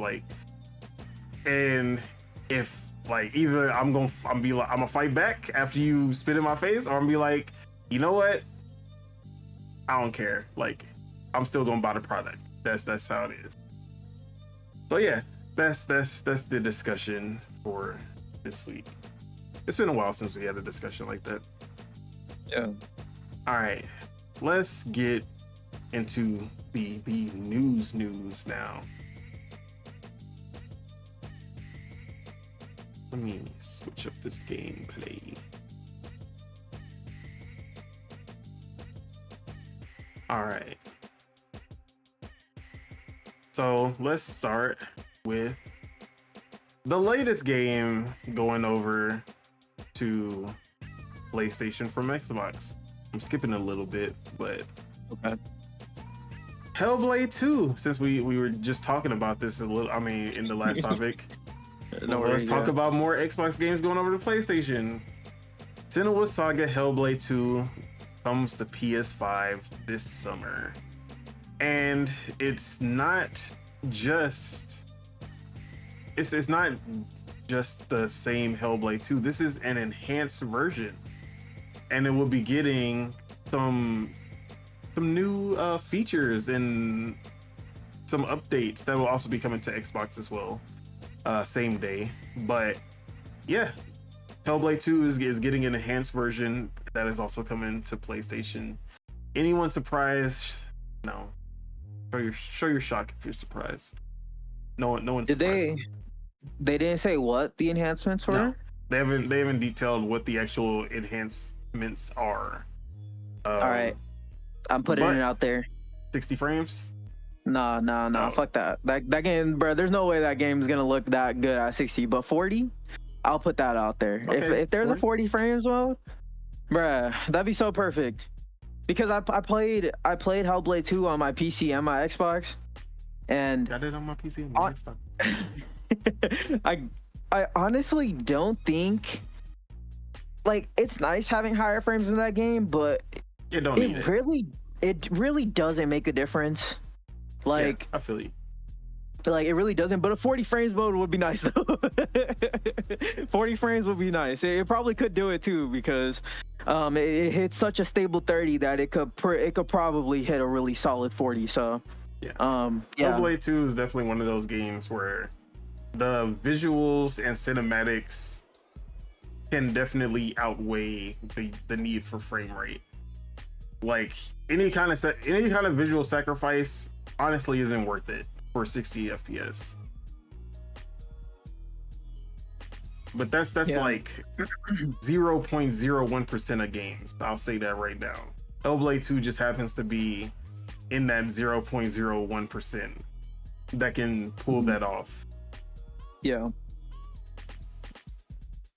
So yeah, I'm not gonna drag this topic because we know that we're all in agreement, at least between us two, that everything's coming over. Just a matter of when. We're gonna be cool with our timed exclusives for a while, and then they're gonna come to PlayStation, and we're gonna say, well, I already played that game for a whole year, so you can have it now. Even though 2 years ago we were pissed about the fact that 6-7 year old games from Xbox were going over. But that's I guess that's how it is. All right, now let's talk about Sony and PlayStation, as they are ending the PlayStation Stars program. They are no longer accepting new members starting today. So if you were on the fence yesterday, you were like, man, should I get PlayStation Star? Should I sign up for PlayStation Stars? Nah, I'm gonna sign up because I'm gonna sign up tomorrow because I get paid that day. And look at you, it's over for you. Should have clocked in when you could. Well, PlayStation Stars was free. Yeah, I know. That's hella funny. But yeah, so if you didn't sign up, you are no longer eligible to join.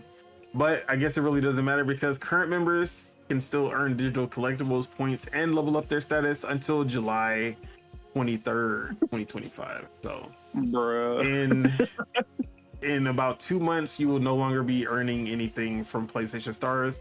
And then the program will fully end on November 2nd, 2026. So you'll have until a year and a half to actually spend all those points that you've accumulated. So yeah, how are you feeling about the end of the PlayStation Stars program? man, this is what, like the second, because Nintendo ended their like reward stuff, so now Sony's like low-key following suit. But it sucks because this is either like the second or the third loyalty program that PlayStation has implemented. Like, I remember way back, like maybe like 2017, 2018, there was this like their loyalty program was like, you get 10 platinums, they'll give you like $10 or something like that. Like, it was like something super simple. And low-key, yeah, I was exploiting it for a little bit, not gonna lie. I bought a couple of those like shitty platinum games just to get it. But they had that, and then I forgot what else they had after that. But then they had this PlayStation Stars thing, which I actually am on. Like, I have it. I actually used it like last week because I had enough for $10.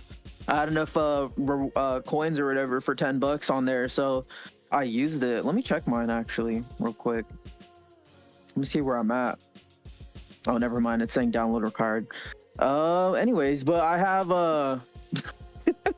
that was strange. But I have the Jim Ryan one. I have that on my little showcase. I have like a Ratchet and I think I have a Clank little figure on my showcase thing. Like, the idea is cool. I wish you could do a little more with it. Like, if you could like maybe display it on your PlayStation profile or something, that'd be sick. But they didn't do anything like that. But I feel like knowing PlayStation, knowing that they've already done like 2 or 3 different reward things, that they'll probably do another one. They might replace this one with something else. They kind of made a point to like say that they're kind of reorganizing it or whatever they're trying to do. Oh, okay. Yeah. So I feel like they're gonna do something. Got it. Okay. Yeah. Okay. So yeah, man, I just hope that it's just as good or gives just as much reward, because their PlayStation Star stuff, like buying stuff on there, gives you a lot of points actually. So, and like I barely buy any games, so the fact that I even had enough for like a $10 thing, like shows that like it did give quite a bit. Yeah. I don't care because I don't play on PlayStation. I don't even have a PlayStation. Yeah. Was not buying games on PlayStation to even justify signing up for PlayStation Stars. I just remember PlayStation Stars basically saying the only way that you're gonna get good customer service is if you have a PlayStation Stars membership. I thought that was funny, but I could care less. This never appealed to me, like say Microsoft Rewards did, or the gold coins with Nintendo. But that's just because I'm not really in the PlayStation ecosystem, so So for me, it's like whatever. Some people were pissed off about it. So I guess there are people who did enjoy using the Stars program in the PlayStation community. But if they're gonna replace it, if they're just reorganize it, kind of like they did with PlayStation Now to whatever PlayStation Plus Extra and Premium, then honestly it don't really matter. If they're just gonna replace it. Just a temporary lapse, I guess, depending on how temporary. Now, if we get to November 26th or November 2026 and there's still no other program, then yeah, we can sing a different tune. Then honestly, I don't know why what's the point of canceling it now? If you say that you're gonna have a replacement, do like you did with PS Now and wait for the replacement and then replace it. You know? But it is what it is. Unlike at least they kind of gave some kind of reassurance. Unlike Nintendo, who just said, "Oh no, gold coins are going away. That's the end of that. Voucher is going away. That's the end of that." No kind of like, but rest assured, we're gonna have something. We're just reorganizing. We're kind of, we don't get anything.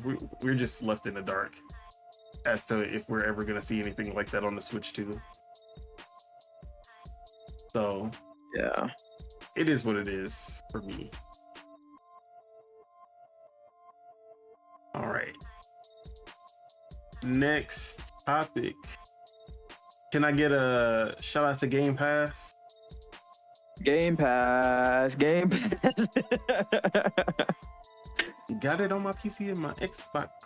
And you know what else you're about to have on your PC and your Xbox? Metaphor Refantasia. Starting May 29th. Yeah. Now, I know you have it. I have it. I have it on Steam. I know, I should have just waited, man. Yeah, I have it on Steam. I don't have it on Xbox PC. Yeah. So I'll probably, since I really didn't get too far, I probably will just start over. Okay. Just to get the achievements, even though not that I'm an achievement hunter or anything. I just this fucking guy. I would prefer to get something. I just like having my ecosystem on Xbox and Windows PC if I can. So yeah. Just good news all around. The real game of the year 2024 is coming to Game Pass only 7 months after its launch. PlayStation Plus could never. Let's not talk about it. I just realized that Game Pass low-key has like almost all of like the GOTY contenders of last year, like, or not all of them, but it has like some of them. It has like Balatro. It has now it's gonna have Metaphor. What else? When the June showcase happens and we get Final Fantasy VII Remake and Rebirth in Game Pass, that's gonna be on there. Yeah, for sure. That'd be sick. But what else was one of the GOTY contenders? We just need. Oh yeah, Elden Ring. No, dude. I'm talking about 2024. If they put Elden Ring on that, I know. I'm Elden Ring. The DLC was on there. Oh yeah, I guess. Yeah, dude, that'd be crazy. That would be a pull if they say Elden Ring and the DLC's on there. We might get the Tarnished edition in Game Pass with all the DLC, including the new Tarnished stuff. I can see that happening. That'd be crazy. So let's see. It was the DLC. It was Balatro. It was Metaphor. Astrobot, which obviously isn't coming to Xbox, so it's not going to be in Game Pass. Final Fantasy VII Rebirth. What was the last game? I think that's it, no? No, it's 6. That's only 5. I know it wasn't Dragon's Dogma 2, because that one got snubbed. Oh, Black Myth. Oh, yeah, that bullshit. Yeah, well, I don't know if that's... I don't even know if that's ever coming out to Xbox. I hope it does, though, because I've been waiting. But yeah. All right, so let's move on to our next topic. This is also going to be a quick one because I just wanted to give a shout out to some GOATs. And when we talk about corporations and how they just want money, there are definitely developer studios that they obviously care about their craft, and they know how to build an environment where their developers can craft to the best of their ability. Monolith Soft is one of those.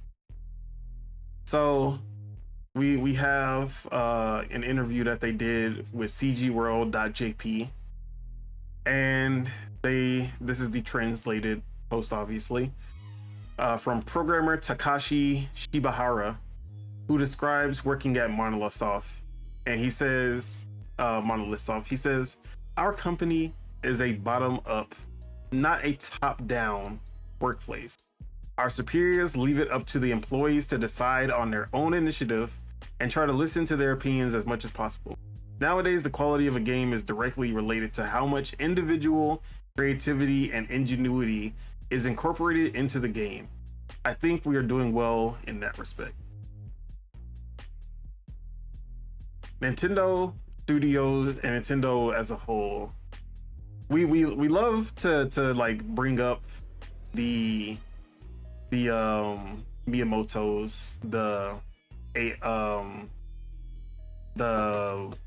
Eiichiro, why am I forgetting his name? Aonuma, yeah.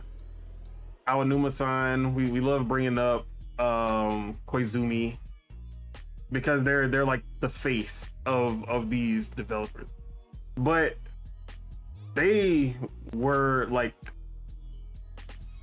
you see a lot of these, like, you see a lot of heads in Western companies come from other companies and kind of take over, which I find weird.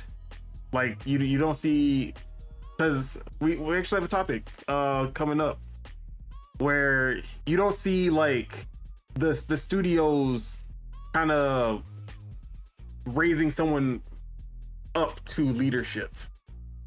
It's like they hire someone from another company to come lead their company. I find that weird. But Nintendo, all of the people who are at the top now, especially like a lot of the younger crowd, they were literally at the bottom, and they worked their way up to the top. And you can kind of hear like a lot of their stories if you listen to a lot of their interviews about how they came up. And some of them don't even start off as like, they're not even what am I trying to say? They're not like even like lead kind of, they're not even lead roles. They're like just grunts in the pipeline, and they end up at the head of Nintendo somehow. And you don't hear stories like that often. Like Phil Spencer, obviously he was literally an intern, and he worked his way up to the head of Xbox Game Studios, then all the way up to head of Microsoft Gaming. Like that's one of those stories that you're like, yeah, but those are so few and far between when it comes to Western gaming companies. But yeah, the fact that Monolith Soft is as good as they are at what they do and them saying that it's because they actually have they have like the people at the top are listening to the people at the bottom, and basically all of the ideas are kind of coming from the people at the bottom, and it's just like working their way up versus the other way around, where you keep hearing these stories about, oh, the developers wanted to go one way, but leadership, and like we hear this about Bungie all the time, but leadership steered it in this direction, like the what they were just saying about Marathon, which we'll get a little bit into the Marathon situation later. But that's literally the thing that we kept hearing about Marathon. The developers at the bottom kept telling them this isn't gonna work, and leadership kept saying, nah, we got this. What was another good example? I think Xbox had a similar experience, and I can't remember which game it was, but I can't remember. But yeah, I love hearing, like, every time we hear about like how Nintendo's philosophy when it comes to gaming and how their development philosophies and processes are, it's always so like positive. It's so good. It would be so fucked up if like it was like completely just totalitarian. They were just like slave driving them this whole time, and like it's because no one would actually speak up. That would like change my whole world if that actually came.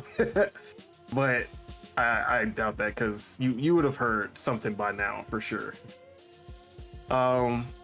But yeah, man, I just like hearing stories like this.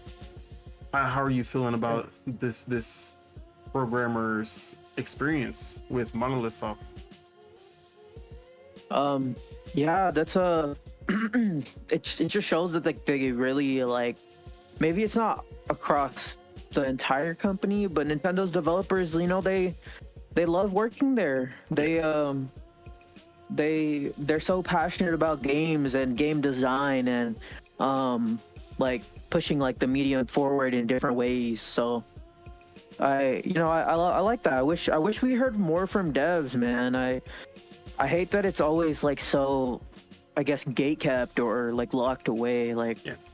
Like it'd be nice to hear more of like the stories inside of these buildings, and you know, stuff like that. So yeah, I love to hear it. Also, we always hear from the like leads and execs. We never really hear from like random programmer number 21. Yeah. Like, because that's what it sounds like this interview was. Just like he's not the lead programmer, he's just a programmer at Monolith Soft. Yeah. You know? Yeah, but the thing, like the important thing is like their experience is just as justified, you know? Exactly. Like they could talk about their experience just as deeply as anyone else can. So yeah. But yeah. Shout out to Monolith Soft. Of course. I saw a post that made me like really like respect Nintendo and Monolith Soft, because Monolith Soft really came from the mud before they got to Nintendo. They got done dirty multiple times. They started with Square Enix, or Square Soft at the time. And they were making Xenosaga, and they were like, we want to make. It was supposed to be a 5-game epic. They got to make one game before Square Enix said, you know what, Final Fantasy is actually more important, and we're gonna focus on that. Then they went to Bandai Namco, or Namco, I don't remember, I forgot who was who at the time. I think just Bandai. And they were like, we're gonna make this 6-part epic with Xenogears. And then they were like, yeah, we gonna rush this one out, and that's gonna be the end of the series. On 3, you're not gonna get to 6. So another series that just ends without any closure. then they get over to Nintendo, and they're like, "Fuck it, we gonna make a single story that's just like it's just gonna be this encapsulated story all on its own, no sequels, Xenoblade Chronicle." And then Nintendo's over here like, "Bro, where are the sequels at, cuz?" Like, we only sold like 500,000. Shit, we don't care. Xenoblade 2, go ahead. Xenoblade 3, go ahead. Xenoblade X, go ahead. So yeah, Monolith Soft found their perfect home for sure. Mm-hmm. Even with being like a support studio too. Yeah, and their role as a support studio, which I believe they have just I think they've separated. Like, they literally just have a separate studio specifically for helping with other Nintendo games, kind of like XDev from Coalition. So yeah, shout out to Monolith Soft. I can't wait to see what they do on the Switch 2.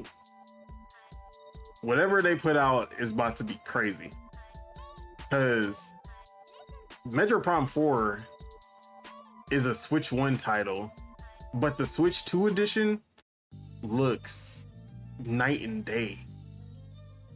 Like, out of all the Switch 2 editions, Metro Prime 4 Switch 2 edition looks like because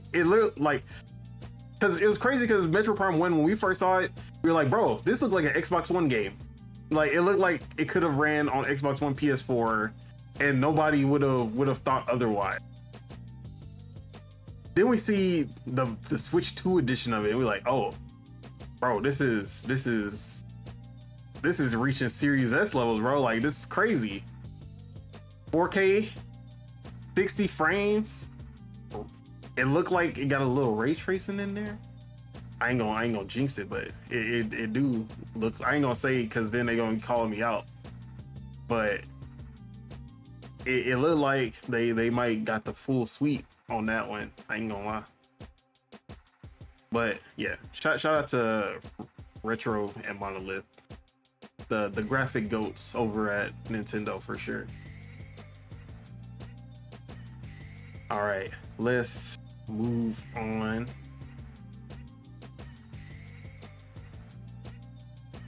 Speaking of Switch 2, we're gonna be getting a big game coming later this year. A big third-party game, at least, from none other than Rockstar Games. Red Dead Redemption 2, reportedly coming to Nintendo Switch 2 later this year, alongside a current gen upgrade for PS5 and Xbox Series consoles, which has been long requested, long awaited.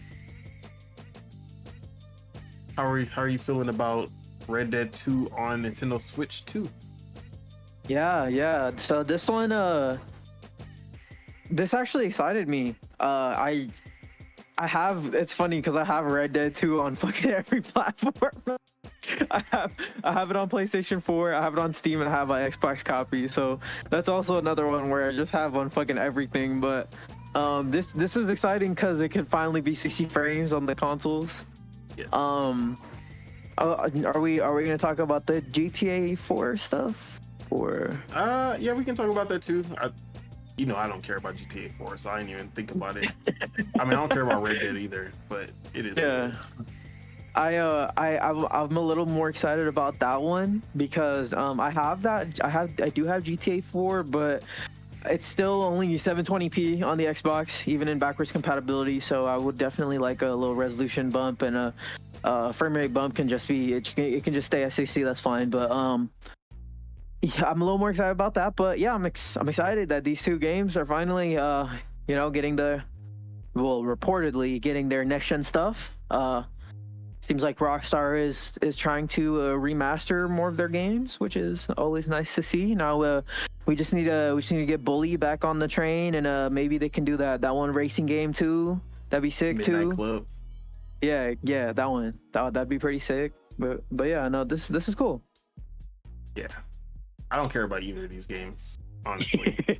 Red Dead 2 and GTA 4 are like two bottom of the barrel Rockstar games. Yeah, I said it. But Damn. I just like the prospects of seeing Rockstar supporting the Switch 2 so early. It's almost like they've had these dev kits for a while, and they've been working on something for the Switch 2.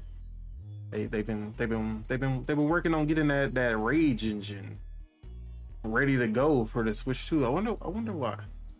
What could they possibly? You know what I mean? You know what I mean? Y'all gonna be hurt. Just know that when that GTA 6 trailer drop, 20 frames per second on the Switch 2, y'all gonna be dying inside. Especially, I just hope to God that it comes before PC. I hope the Switch 2 version comes before PC, because y'all gonna be crying.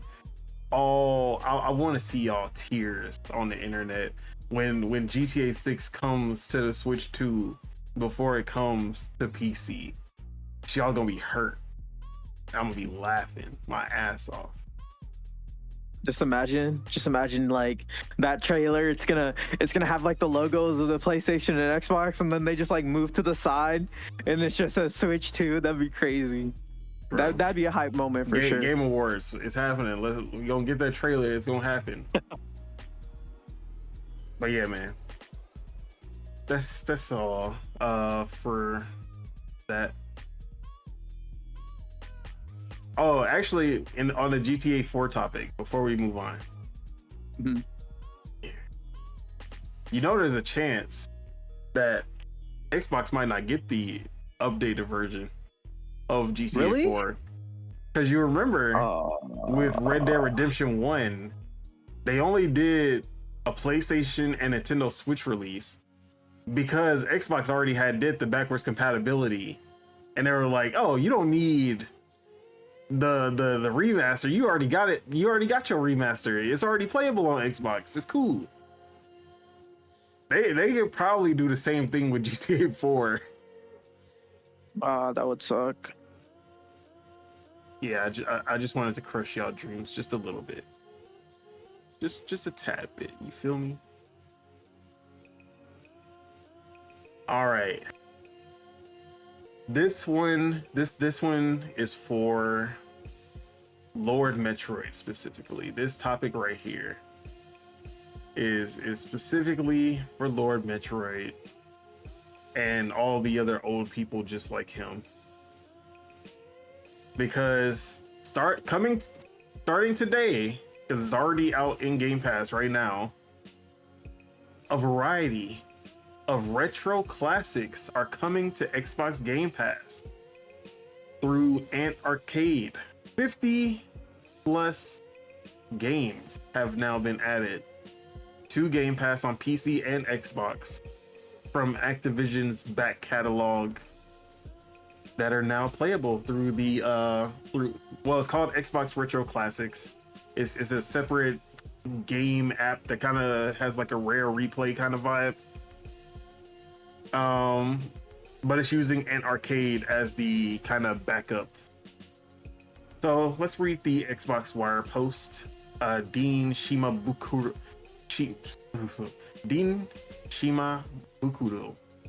is the writer. I never realized that Xbox Wire posts actually have writers, but I should probably start listing actually saying who wrote these, I guess. So a variety of new updates are available this month across our gaming platforms. Coming today, retro classics games are available to play for Xbox Game Pass members. Players who stream on the Xbox app on PC now have an additional streaming option with GeForce Now. Game Bar introduces quick settings, visual updates for widgets in compact mode, and coming soon, Microsoft Edge Game Assist, an in-game browser that brings an immersive game-centric experience to Edge. And Xbox gift cards can now be redeemed for any amount via Xbox Reward. Read more about these, blah, blah, blah. Okay. So starting with the retro classics available for Game Pass members. We're thrilled to announce that the launch of Retro Classics, a collaboration between Xbox and Antstream Arcade, available to play for Game Pass members globally, starting today. Game Pass members can dive into a collection of 50 plus classic Activision games from the 80s and 90s, including beloved titles like Commando, Grand Prix, Kaboom, MechWarrior 2, and Pitfall. This initiative is a step in our commitment to game preservation and backwards compatibility, allowing players to experience many timeless games on modern devices. With Retro Classics, Game Pass members can expect a seamless gaming experience across console, PC, and on supported devices with cloud gaming. Whether playing on Xbox console, the Xbox app on PC, or streaming on supported LG and Samsung smart TVs, Amazon Fire TV devices, and MetaQuest headsets, Retro Classics offers a versatile and accessible way to enjoy these nostalgic titles. Game Pass members can access Retro Classics through their Game Pass membership by searching and installing the feature via their console or on the Xbox app on PC. Additionally, players can take on friends, rivals, or the entire world with unique challenges. For the achievement hunters, there are some great new ones to collect, and for newer players, the ability to save and reload your progress, a first for many classic titles. Let's see. I'll just talk a little bit about the Microsoft Edge Game Assist because I'm actually interested in it. So Microsoft Edge Game Assist is coming soon as the first in-game browser built specifically for players. Game Assist brings players a full browser along with tips, walkthroughs, playlists, and sites like Discord, Spotify, and Twitch right into their game. That is awesome. Players can use Windows G shortcut to open this experience in-game bar at any time during a gameplay session. As Game Assist is seamlessly connected to the Edge browser, players will have instant access to their favorites, passwords, history, and more, ensuring everything they need is always within reach and keep their data synced between sessions. That's dope. So yeah, that's basically it for that update. So first, let's talk the Retro Classic. Are you gonna be playing Pitfall anytime soon?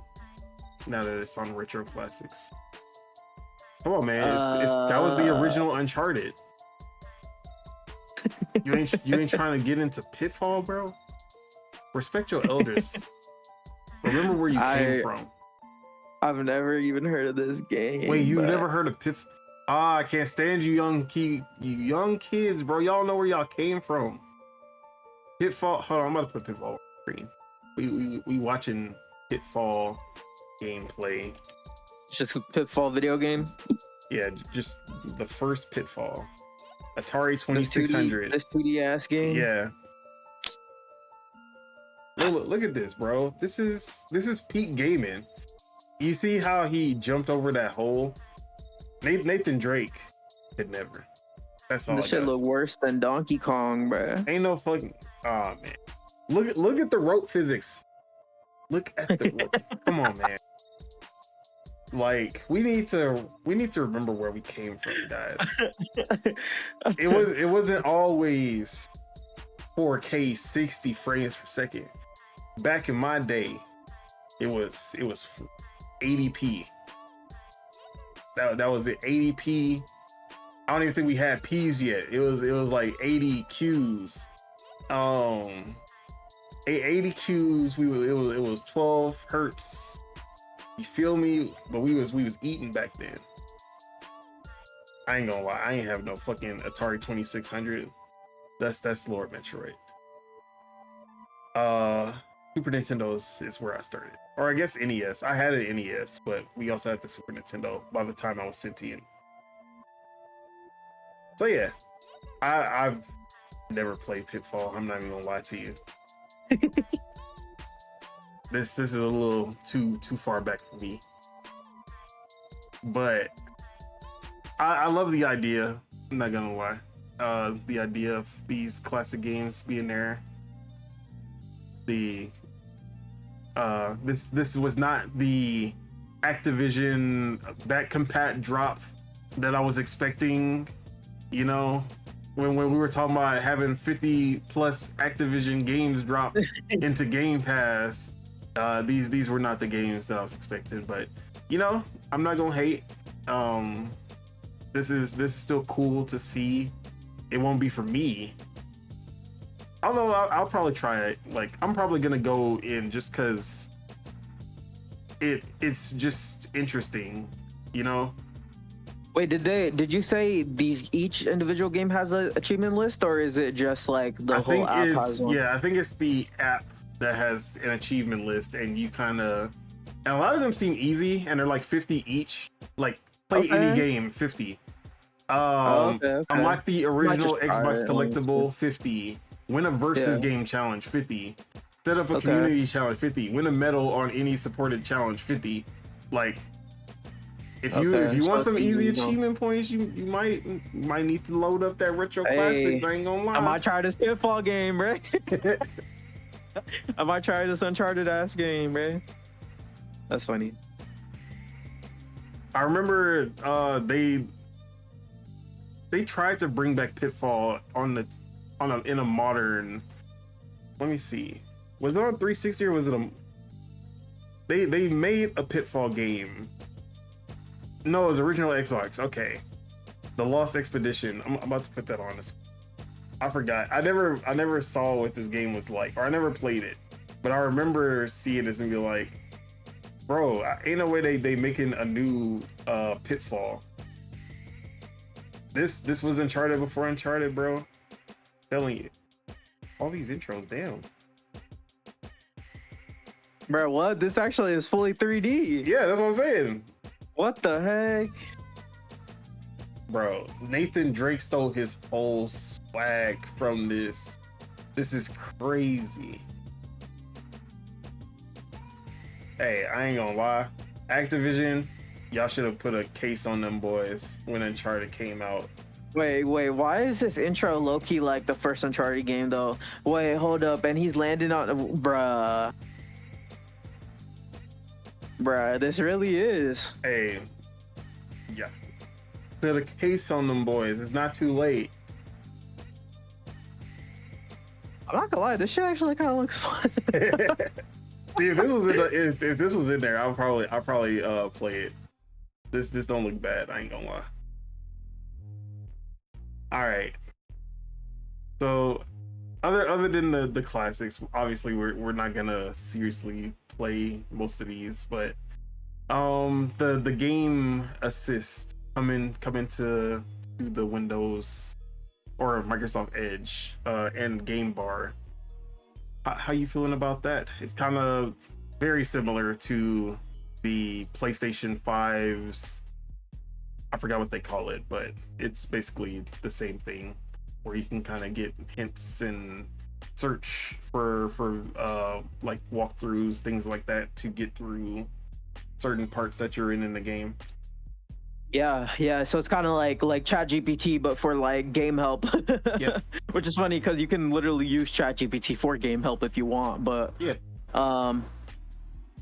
Like literally, if you type in like I'm on chapter blah blah blah doing blah blah blah, give me the solution to blah blah blah, it will probably give you the correct solution. So, but yeah, I mean, yeah, if it helps people get these achievements and stuff and the collectibles or whatever's in the games, get people through these games at least.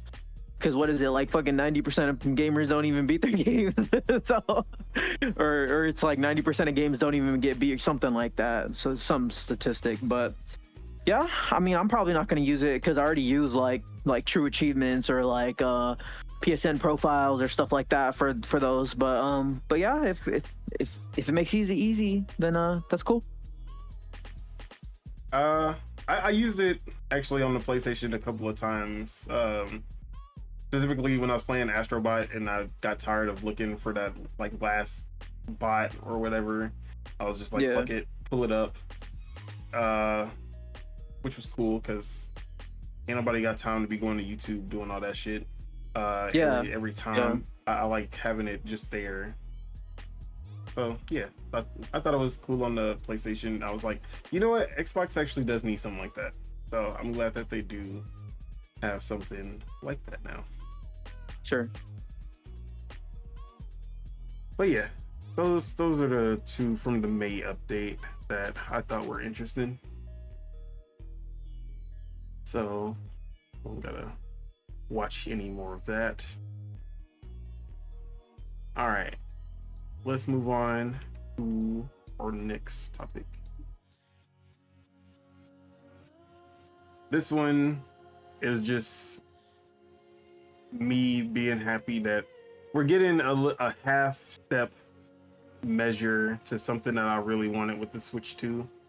And that was a little personality on the UI, because the Switch is bland compared to the previous Nintendo UIs. No music, no, like, it's just modern and bland. No beeps and bloops. Yeah. It's literally just the clicks from the Joy-Cons and like the one click like option when you click shit. Like, it's very clean. It's very modern, but it doesn't feel Nintendo enough to me.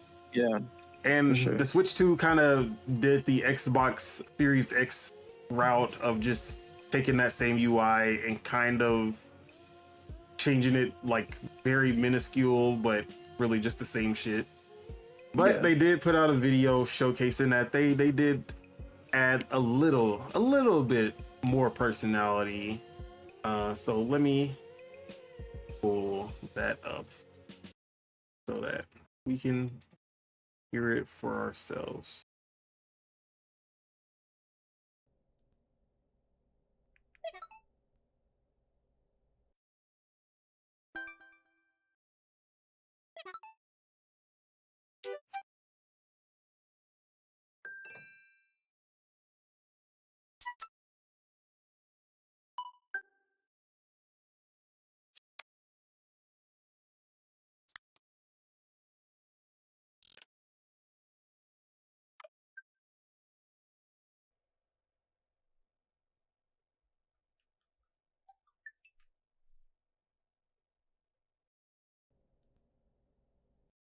But yeah, this was shown off in the Nintendo Today app, which I actually have it. Actually, y'all didn't see shit. Y'all were just hearing sounds. I forgot to actually put it up.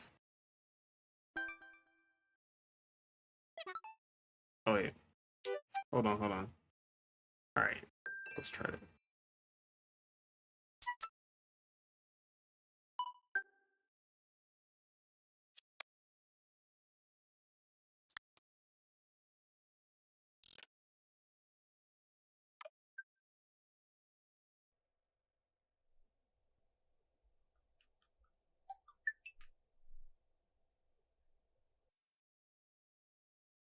But yeah, as you can see, every button on the menu and the C button will have its own kind of their own sounds, which I thought was pretty cool. Obviously not a replacement for UI music like we had on the Wii and 3DS and Wii U, but it's better than nothing.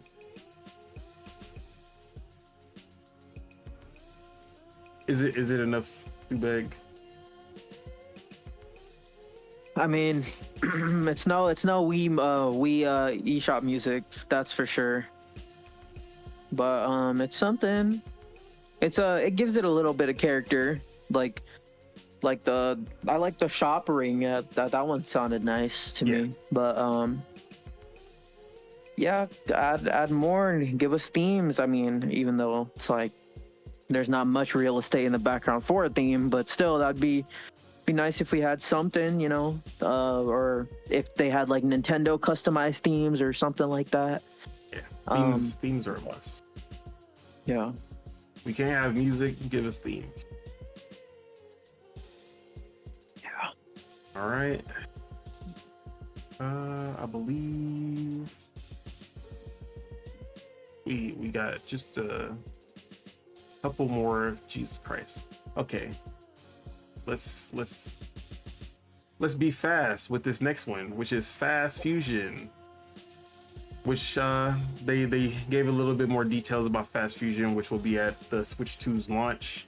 which is the sequel to Fast Remix from the Switch and the sequel to Fast Neo on the Wii U.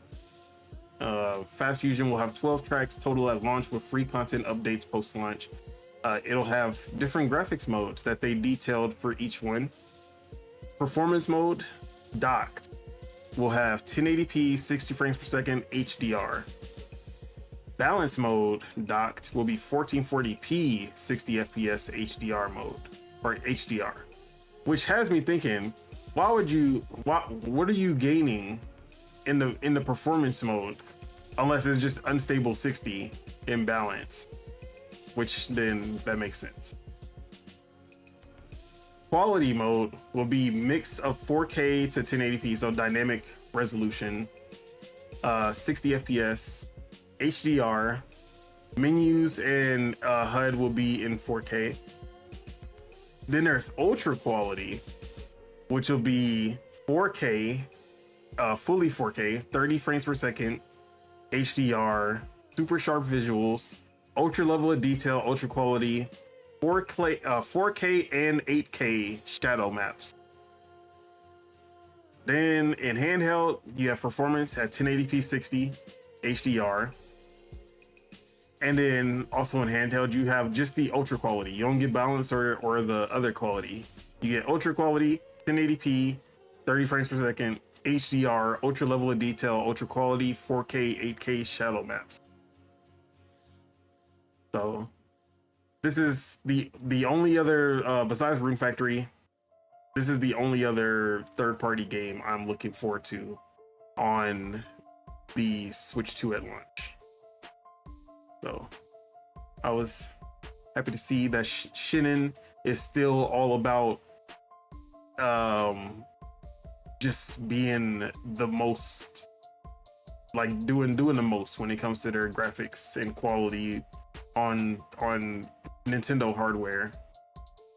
Because I remember The Tourist was one of the first games that launched on the Switch, and that game was like really high detail, high resolution, 60 FPS on the Switch. And then they brought over the Xbox and PlayStation and were doing 8K on those systems. But we're getting 4K 60, or at least dynamic 4K 60 on the Switch with Fast Fusion. So yeah, shout out to them. Yeah. Look, Shinin knows how to when to put out their games, because they love to be there at launch when the pool size is still kind of small and they stand out with whatever they're doing. They're very smart. All right, let's talk about Arrowhead, because they have announced that their next game will not be funded by Sony or in partnership with PlayStation. It will be fully self-funded. Quote, the next game is 100% funded by ourselves, so we'll call 100% of those shots.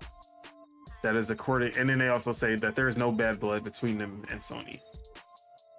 So how are we feeling about Arrowhead's next game? No more Sony partnership, which most likely means no more PlayStation exclusivity. How are we feeling about the prospects of this newly, because now they're big time. They're not the little indie that made Magicka 2 and Helldivers 1. They're one of the biggest live service games out there. Mm-hmm. How are you feeling about them breaking out on their own now? Yeah, no, and Helldivers 2 is getting like a huge like resurgence too, and people like playing it, downloading it. They're adding so much stuff to it, but see, I don't know how much of Helldivers' success is because it is Helldivers. You know, I'm trying to say like because it's something that isn't really out there. Like you can't really find another game that's like Helldivers, so it's kind of like I kind of like, yeah, Arrowhead's very talented, but in a sense, it's like Helldivers 2 is very is a product that like isn't really like readily available, you know, like you have to really go get it, like you have to go buy like a PlayStation, or you have to get it on Steam for you to play something that's like Helldivers. But it's exciting though, because they're very talented. You know, even just a little bit of games that I've played from them, like I've loved their games. Their games are awesome, they're fun. They what is their slogan? It's like, if you make a game for anyone, it's a game for no one, or something like that. Like I think that's like their slogan on their website. Everyone. Yeah, so it's like I like that they stand on their square when they make games too. Like they always say like, these are the decisions because we want to make the decisions, and I like that. So yeah, I mean, this game should be fun. I'm excited. Hopefully it's not so many years away, like how Helldivers 1 to Helldivers 2 was. Well, they did Magicka 2 in between. Oh, okay, yeah, they did that. But it's also, I also know like for Helldivers 2, it's like that game was something else, and then they kind of changed it into being something else. So it's like that game had a very like long and like tumultuous dev cycle. But hey, you know, the game did good. It allowed them to do this, which is nice. This also means that the game's not gonna be tied to Sony and their servers or their PSN account stuff that everyone's been going up in arms about. I think that's the only reason that it's not gonna be in partnership with PlayStation next time. I think if that didn't happen, they would have gladly went back to partnership with PlayStation. Yeah, for sure. Yeah, that probably is the thing, that because they limited so many players, like, and all they could do was say it was like 230 or something like that. Yeah, it's like, or maybe 130. I know. It was still up there. Yeah, but and all they could do is be like we can't do anything because it's PlayStation. Which I'm pretty sure that they say there's no bad blood, but I'm pretty sure that left a bad taste in their mouth as far as like not being, when it comes to not owning the game that you built. Not PlayStation. PlayStation obviously put some funding, probably gave a little bit of resources from what's their thing called? No, their XDev. Did I call Xbox's XDev? Yeah, you called the coalition's thing XDev. What is theirs called? I have no idea. XDev is PlayStation's. They have one over at Xbox, and I forgot what they're called. I don't want to look up right now, but if you can find it. So yeah, let me see. They probably got some help from XDev with the polishing aspect, but at the end of the day, are you not thinking of Idea Xbox, or it's not Idea at Xbox? It's nah. It's they Jez. Jez were like the first ones to kind of bring them up, but I forgot what their name is. But it's a branch of the coalition that goes and helps other devs with like Unreal Engine and stuff like that, and they help with Starfield. They've helped with a lot of the big games like Halo Infinite as well. But yeah, all I want to say is shout out to them. They've earned this success and being able to branch out on their own. Xbox Games Technology Group. Yeah, it's, what do they call it? XG. What is it? There's an abbreviation. AGT, ATG. That's what it is. Xbox ATG. Xbox Advanced Technology Group. Yeah. So Xbox ATG is Xbox's, and XDev is PlayStation's. To look at their LinkedIn. All right, so yeah, shout out to Arrowhead first and foremost. They earned their right to be self-funded, or I should say they earned enough funds with their hit to be self-funded. multi-platform, especially if they're making another multiplayer co-op kind of game like they've done for the last 3 games, that's gonna be a huge boon for them. But also, like I mentioned, I don't think this would have happened if PlayStation didn't pull the whole PlayStation Network thing and basically bar all those people who bought the game from playing the game. And Arrowhead just felt like they well, one, it kind of came out of nowhere, and then two, they were like, they couldn't do anything about it. They couldn't help the people who bought the game and the people who wanted to play the game in those countries and couldn't. The people who didn't want to sign into PSN, they couldn't do anything about that either. So I think that's that kind of deterred them from working with PlayStation again. But you could also say everyone's moving more multi-plat anyways. They probably were already looking into going multi-plat and not working with PlayStation again. But they probably, maybe that was more the catalyst of them going self-funded. But maybe they wanted to be multi-plat. They were probably going to work with another publisher, but that situation kind of left them in a spot where they're like, you know what, we don't want to work with anyone else. We've made enough money where we can self-fund. So yeah, shout out to them. But if their next game isn't Magicka 3, unshout out to them, and it's Count Your Days, Arrowhead, because we want, and by we I mean me and only me, we want Magicka 3. Not well, I guess Helldivers is a PlayStation IP. I don't know if they would have the rights to make a Helldivers 3 if they wanted to. But we don't want a new IP. We don't want Helldivers 3. We want Magicka 3.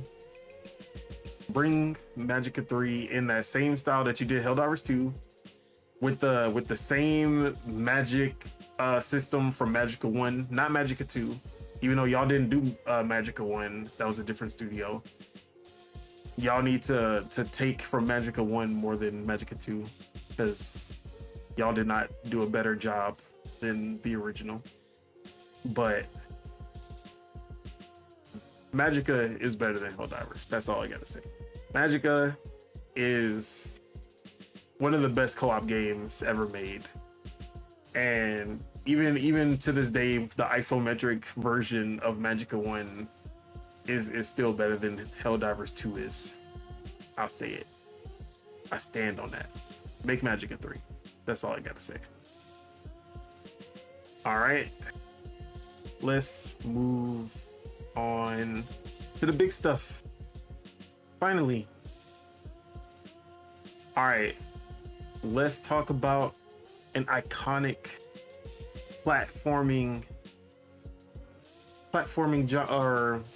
franchise finally making a comeback, a solo comeback, because we've seen them in or I should say, back to the AAA space, because we've seen them go indie. We've seen the spin-off characters become the main characters. Seen a collaboration with the spin-off characters and with Mario, and then he was just a DLC in the second game. They just been disrespecting my boy. They've been disrespecting him. I ain't gonna lie. Now we talking about Rayman, and as great as Rayman Origins and Rayman Legends were as 2D platform, it's still not the Rayman that I wanted. I love both of those games. They're amazing 2D platformers, but they're not Rayman 2. They're not Rayman 3. I've wanted that back. And ever since 2006, when we got Rayman Raving Rabbit, that, like, Rayman has been dead. as a 3D platformer ever since then. Rabbids took over. I don't know why. I don't know how. I don't know who was like the ones funding this Rabbids craze. But Rabbids took over. Rayman had to step to the back, disappear off face to earth, and then he comes back as a 2D platformer, like $20 games. Like, come on, this is Rayman, bro. How you gonna relegate him to the indie space? Disrespectful. No, like I said, those games were amazing. Still disrespectful, because we didn't get no 3D Rayman ever since then. And then after Legends, full on disappearing act until he's a DLC in Mario Rabbids. Still, the Rabbids are the main characters, and he's the backup. He the backup DLC guest character. Like, come on. So Ubisoft has finally seen the light, and Ubisoft Milan, which is the creators of Mario and Rabbids, honestly, they're Ubisoft's best team. Like, when it comes to the creativity that they put into Mario Rabbids and the polish and everything, like Sparks of Hope was a little too ambitious for the original Switch. It was pretty. The frame rate was pretty bad, but as far as the actual game design and everything else, that game was amazing. I would put Milan and whatever team did, what's it called? Prince of Persia, The Lost Crown, as the two like most creative Ubisoft teams. And then the Shadows team is definitely third. When it comes or if we're talking about their big AAA teams, then obviously Assassin's Creed Shadows team is the top. But yeah, man, Ubisoft Milan is seeking a talented 3D gameplay animator to be involved in the production of a prestigious AAA title for the Rayman brand.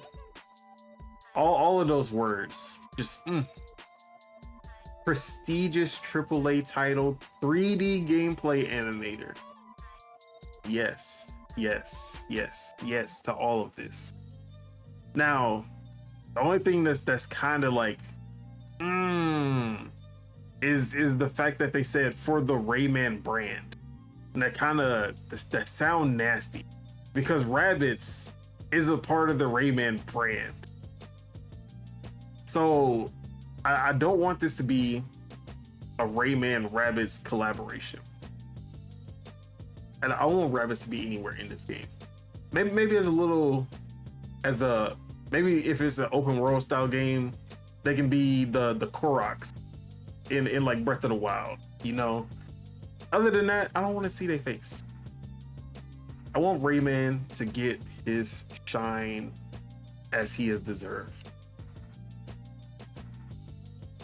Now, we gotta shout out somebody, because he called it. He said he was the prophet. He went into Avatar state and he saw the future, and he said, you know what? I know there's a Rayman game.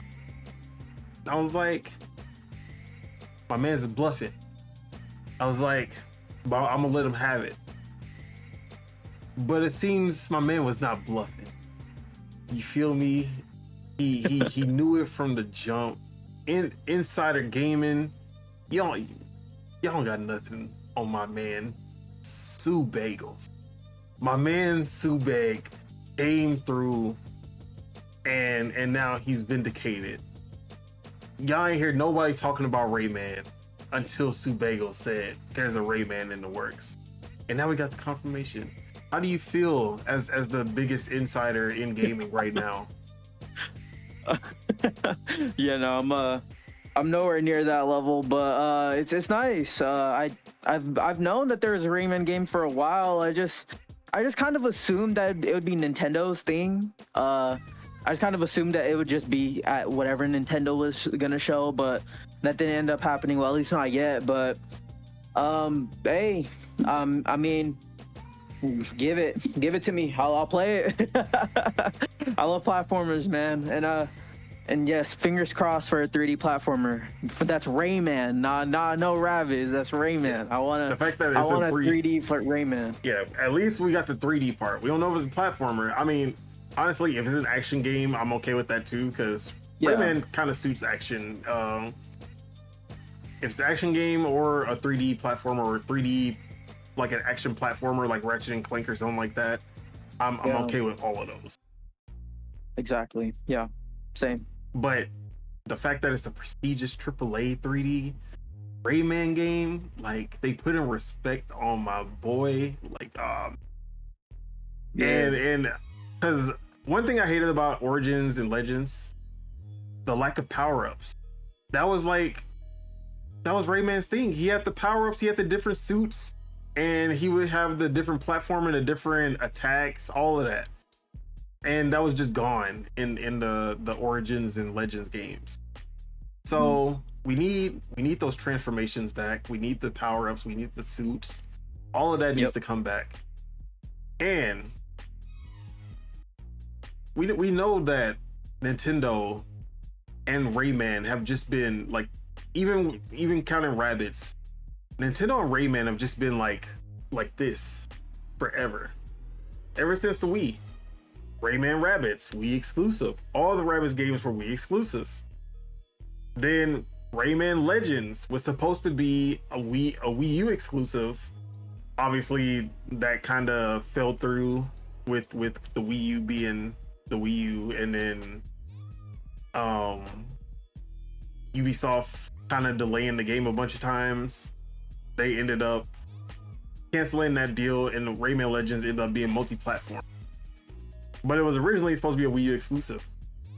But then on the Switch, Mario Rabbids, Switch exclusive. Mario Rabbids 2, Switch exclusive. Everything that has had to do with Rayman since 2006 has been at least a timed exclusive, or was supposed to be an exclusive.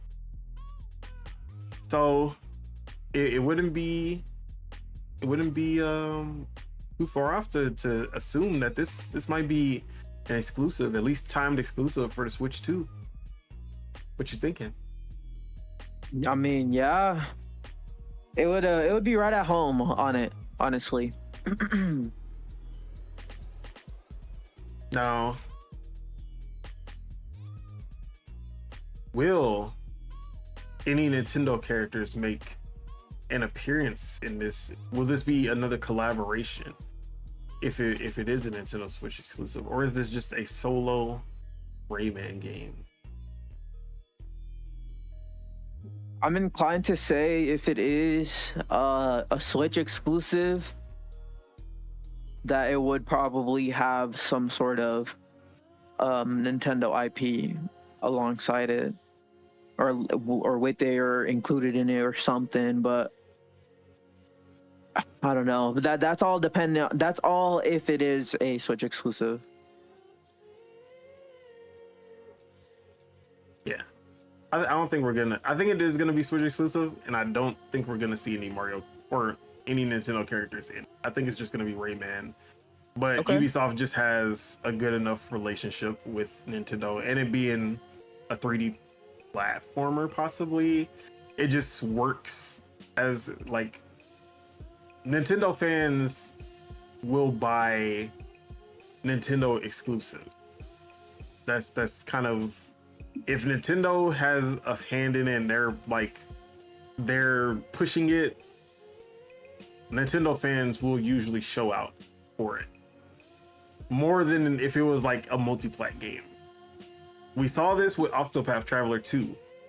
Octopath Traveler 2 somehow sold less than Octopath Traveler 1 when it was Switch exclusive, because Switch players were like, yeah, oh, y'all making this for us? Oh, we love that. When it's a Switch exclusive, they be like, oh yeah, for us?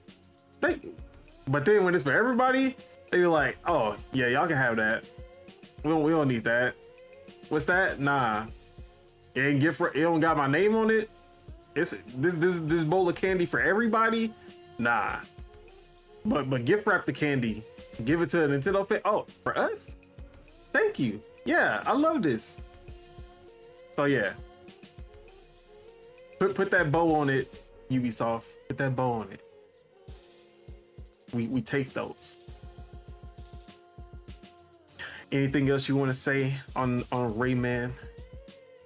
No, other than I'm excited, man. Hopefully they give it the time it needs, the proper resources that game would need. I also wanted to say, man, all the hate that I've given Astro Bot, at least it's starting to make more developers comfortable with trying to tackle on a 3D platformer or something like that. Like, did it though? You think this Rayman game just started after Astrobot? It had to be in development before. No, it definitely was in development before, but I would say it's helped a little bit at least. Making I won't believe it more until we relevant. see a Banjo game confirmed in the works. For sure.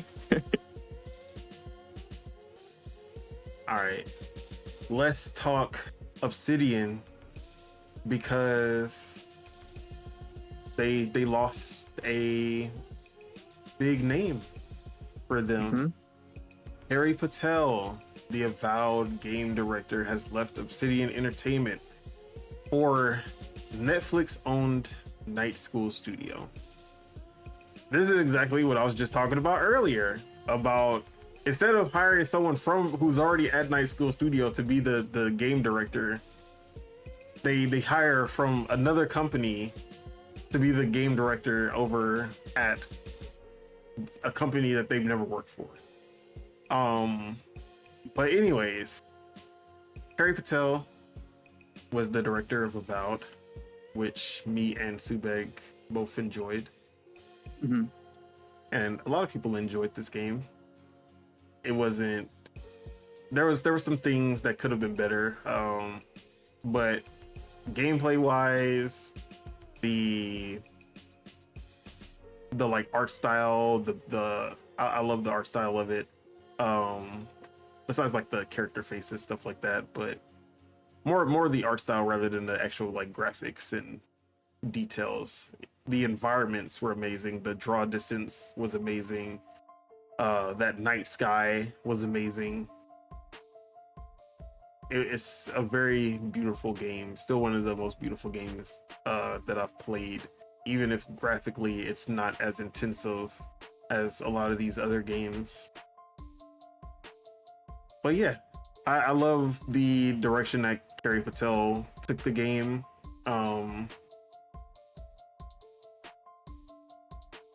There's just a few missing keys there, but for the most part, it's a very, very, very solid experience. So it's sad that she is leaving after this. But Night School Studio. Now, Night School Studio is the creators of Oxenfree, After Party, Oxenfree 2. I think that's all their games as far as I know. So, what are they cooking over there that they need a prestigious AA to AAA RPG creator over at a studio that's predominantly only made more visual novel, tech, like choice-driven adventure games so far?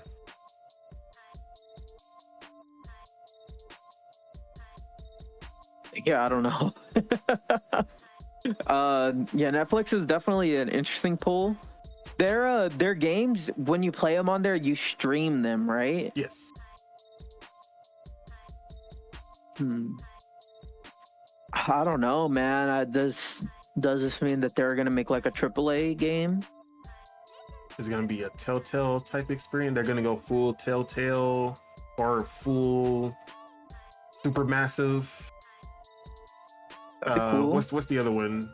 The Detroit Become Human studio. Oh, Quantic Dreams. Yeah, they're gonna go full on Quantic Dream. No more 2D. That'd be cool. But Yeah. Carrie Patel didn't seem like a story kind of director. She definitely seemed more gameplay driven in her direction. Sure. Yeah. So that's why I'm like, this is a very narrative focused studio. So my hopes is that Night School's next game, because I love all of Night School's games. I love Oxenfree, I love After Party. I never played Oxenfree 2, sadly. But I love both of those games. So if we can get that mix with some combat though, in an RPG with those choices, with the choice-driven nature of their games, which Carrie Patel also choice-driven.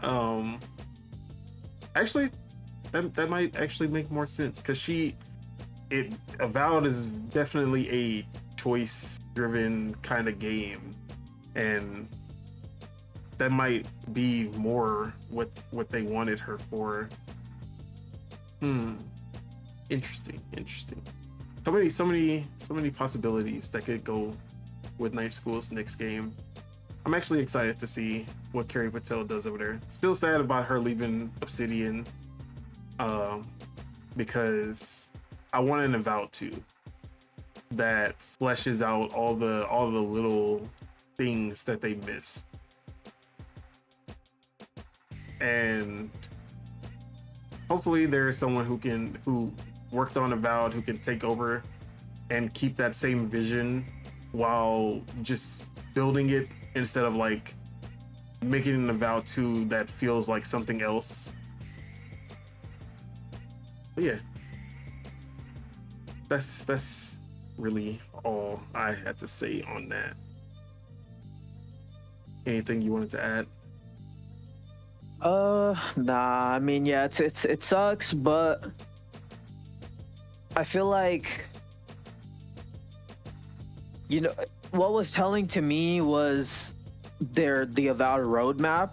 It was like it literally had like just like minor updates to it. I was like, I don't even see like no DLC really, like no like quest lines added. I was like, yeah, this probably it for Avowed.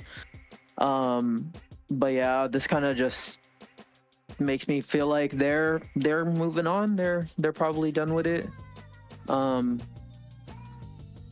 What Carrie put she didn't work on a big project before Avowed, right? Like she was like the game director of a DLC for Outer Worlds. Like that. Yeah.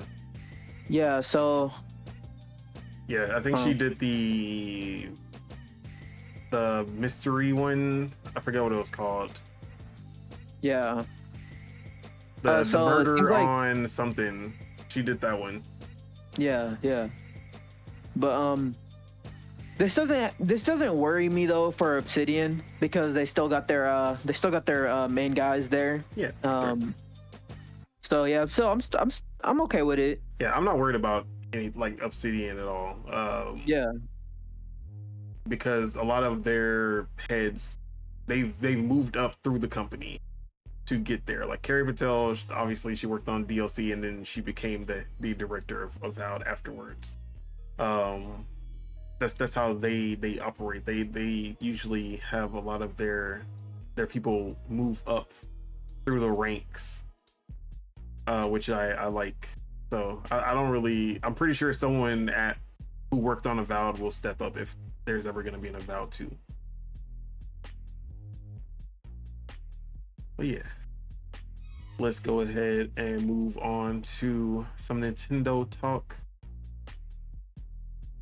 Let's talk about some good news because Nintendo detailed the free updates that will be hitting Nintendo Switch 1 games on Nintendo Switch 2 at launch.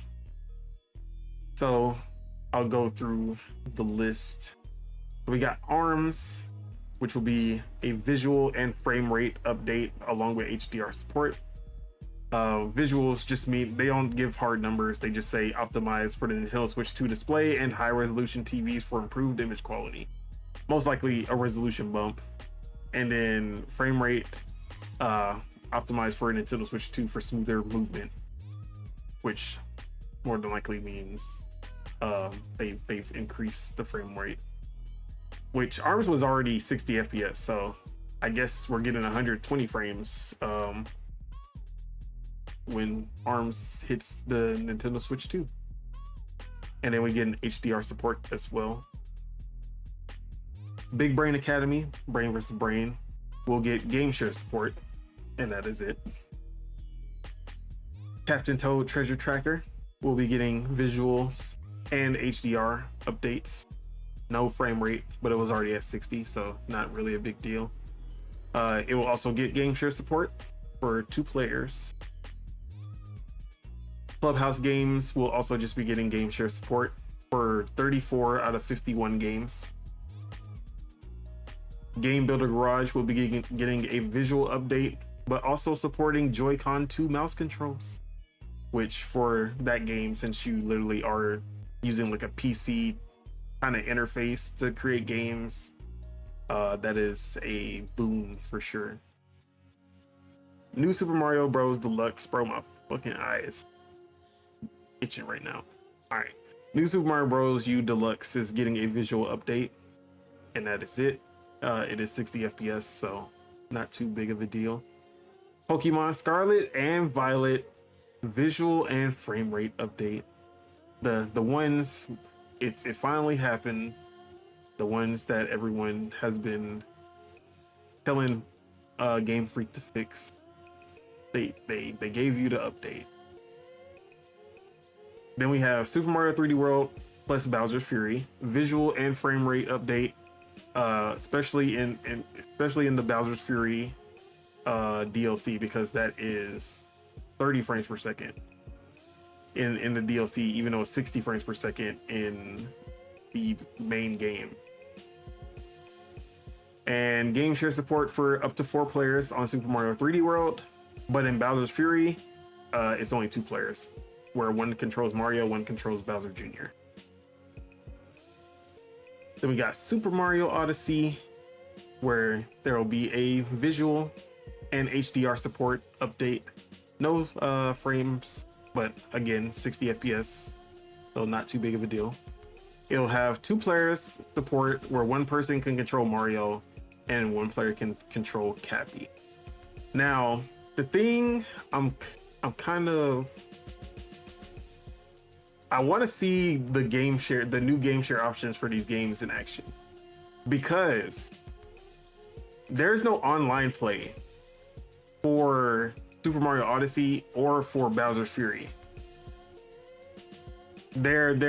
You have to be local and you have to share the same screen. So when Bowser Jr. goes off the screen, you can't really see him, you know? But now, if you're game sharing, you'll have 2 screens. Will Bowser Jr. or Cappy be able to just go off on their own now? Or is it just gonna be you still, like, on your Switch, you're still on the same screen as first player, you know?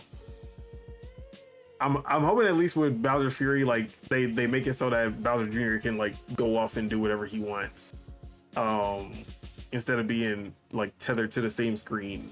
Cappy doesn't make as much sense because obviously Mario needs the cap to platform and stuff. Can't really go too far. Then we got Legend of Zelda Echoes of Wisdom visuals, no frame rate, but HDR. Now, the frame rate in the open world is 30 frames per second, but in dungeons, it's 60 frames per second. I'm hoping that the reason that they didn't put frame rates is because they're not updating the frame rates, I guess, because technically the top that it goes to 60 FPS. And maybe the Switch 2 is just gonna brute force it to 60 FPS all throughout the game without them needing to really update it. That's my hope. I'm hoping that it's still not 30 FPS in the open world. And then lastly, Legend of Zelda Link's Awakening, visuals, HDR. That one is fully 60 FPS, so no need to worry there. But how are you feeling about the first batch of updates for the Nintendo Switch 1 games for Nintendo Switch 2 free updates at least? And they did kind of like specify that all of these are coming June 5th, which kind of tells you that they will be updating this list later.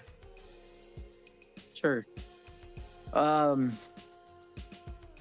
Yeah, man, it's cool. I actually don't mind even like stuff like ARMS and stuff getting updates. You know, that's nice to see. That tells me that they're thinking of more games than just like the biggest ones, which is nice. I'm still kind of upset that the Xenoblade stuff isn't there, but hopefully that comes, because I still have my Xenoblade X copy just sitting on my shelf. So I do want to play it on the Switch too, hopefully at 60 FPS, hopefully with higher res. But we know that the 60 FPS file is already in the game, so maybe once you put it in the Switch 2, it'll just brute force into 60. Gotta test that out at launch. Oh, that'd be sick.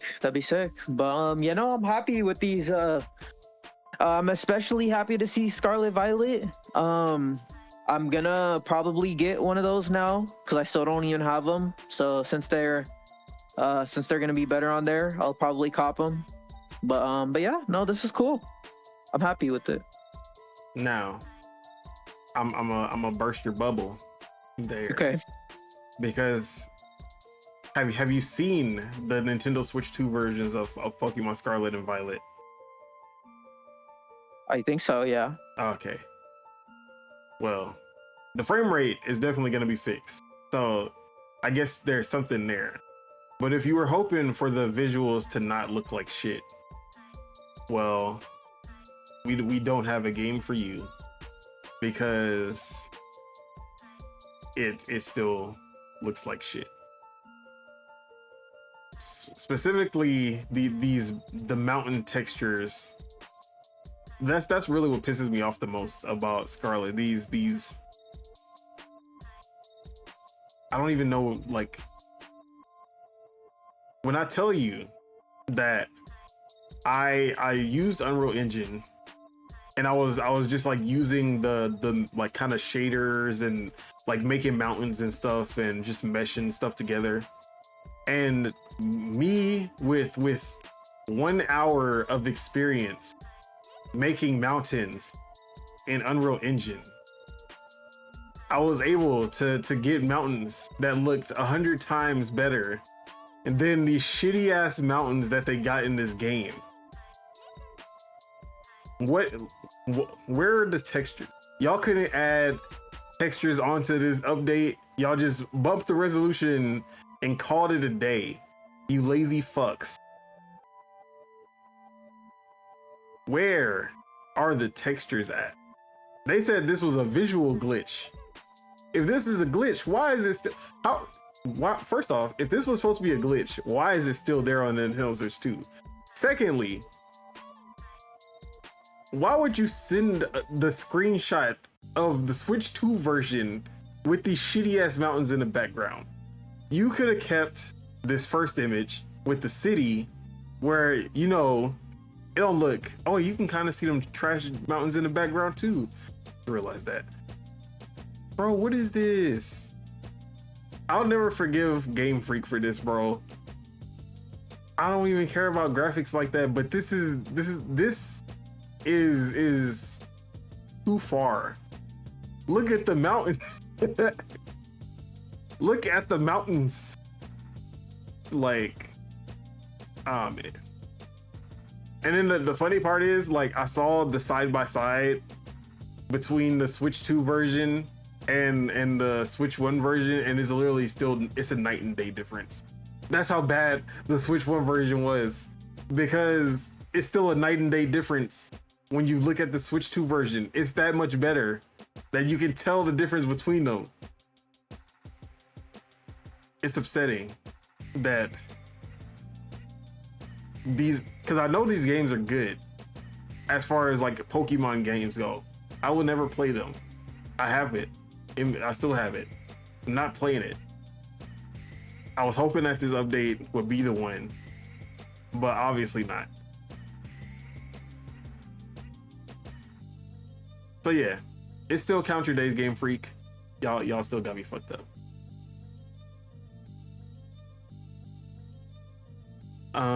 But there was one other topic that I wanted to talk about because Nintendo confirmed that they made a mistake when they were listing off the features of their Nintendo Switch 2.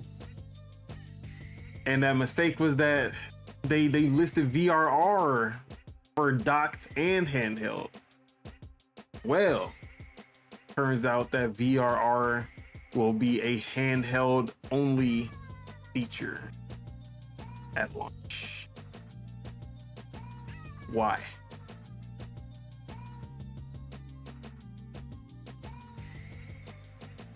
Why? I don't know, bro.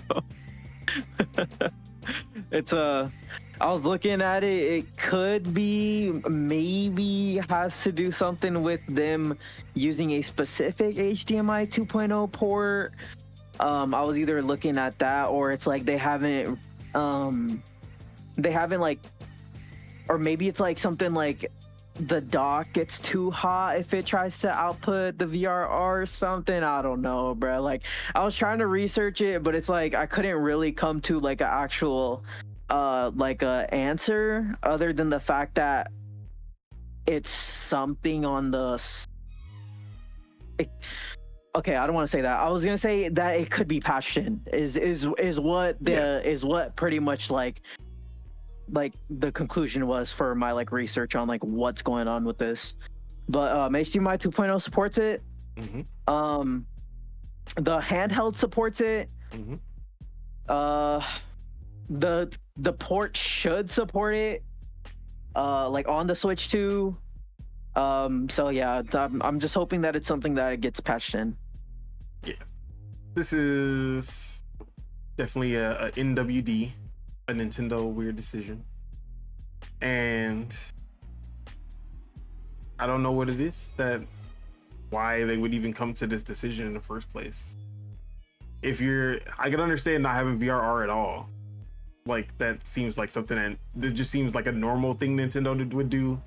But this is just weird because you're including it in the handheld mode, but not the docked mode. That just does not make sense to me.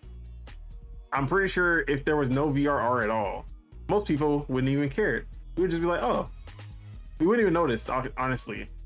It'd just be like, or like we would notice it as an afterthought once we get it. Like, man, it'd be cool if this had VRR. But it's like the whole thing would be announced, like, bro, they got VRR. They made a big deal about it. They even got in the welcome tour, they have a mini game that kind of shows the different frame rates, so you can you can be able to tell the difference between 120, 60, and 30. So like you have all that, and then you're not gonna have VRR in dock mode. Now, I will say it's a good thing that it's in handheld.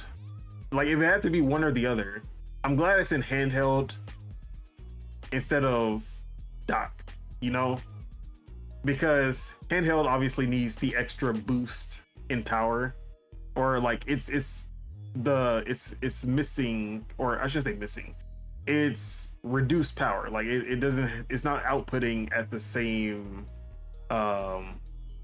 not outputting the same power as docked mode. So in some cases it might struggle more in handheld than it would in dock. So it'll be less noticeable if it is struggling on handheld. So I guess it is better. And plus, not everyone has a VRR display. So at least anyone who has a Switch 2 has access to VRR when it's in handheld mode. So that's the only thing I can give them a little plus on, but everything else about this situation is dumb. But PlayStation 5 didn't have VRR at launch, and then it got it 2 years later in 2022. So it is something that can be patched in. We have evidence of that happening. So let's hope that Nintendo does patch it in, or they'll put out the OLED and then say that it's an OLED exclusive feature. You gotta upgrade to that OLED if you want VRR docked. Let me not give them ideas.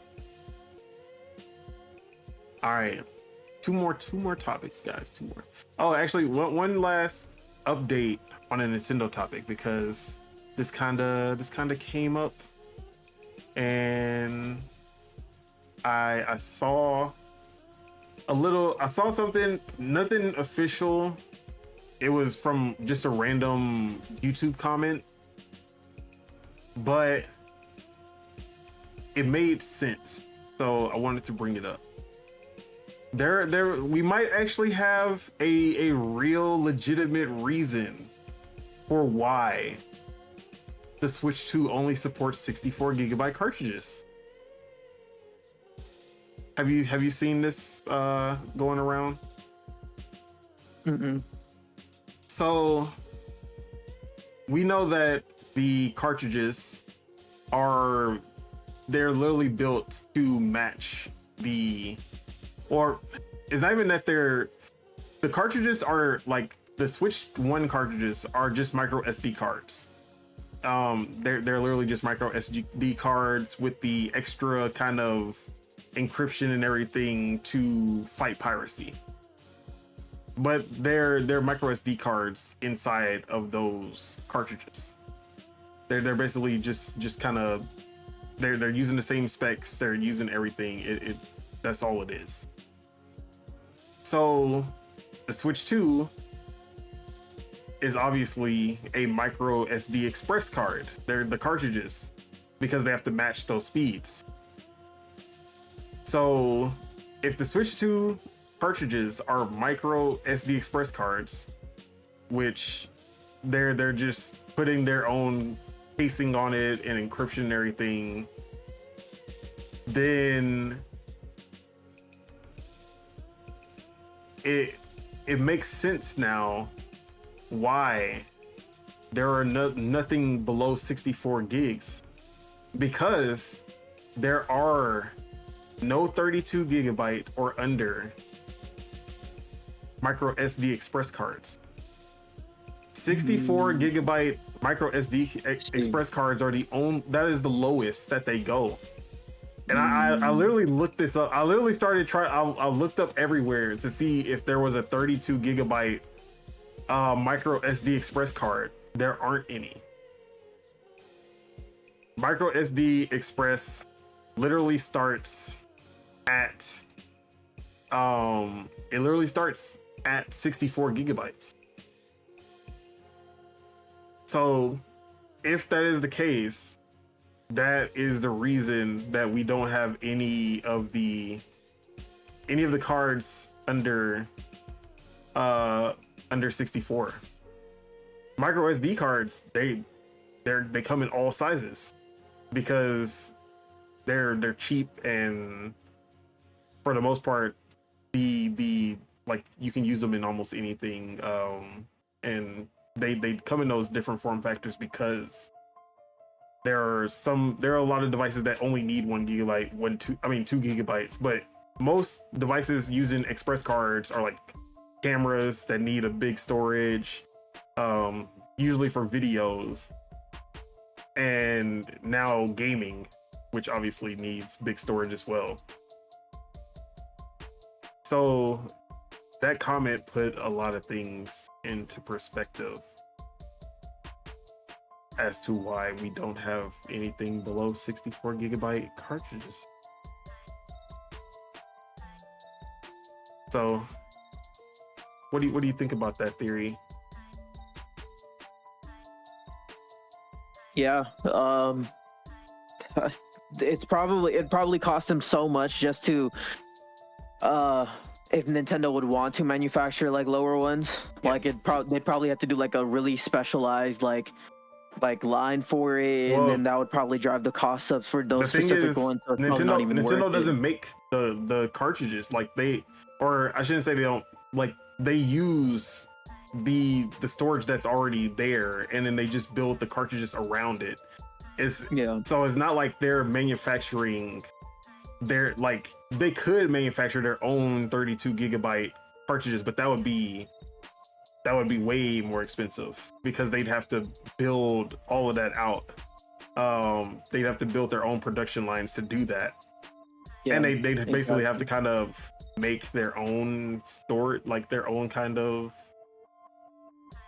Nintendo doesn't do the storage part in-house. They do the cartridge that goes around it, is what I'm trying to say. So they would have to actually build their own kind of storage, which we've seen Sony do, but that's because Sony has already been making like electronics and storage and memory cards and stuff like that. They're in like that's part of what they do as a company. Nintendo doesn't do that, you know? So yeah, I thought that was a very interesting bit of information that we got there. All right, let's move on our two final topics. So Haven Studios had a shakeup. The brand new studio that was purchased right off the bat by PlayStation before they put out a single game. They had a shakeup. Their new game in development, Fair Games, got a title change to Fair Games without the $, just an S.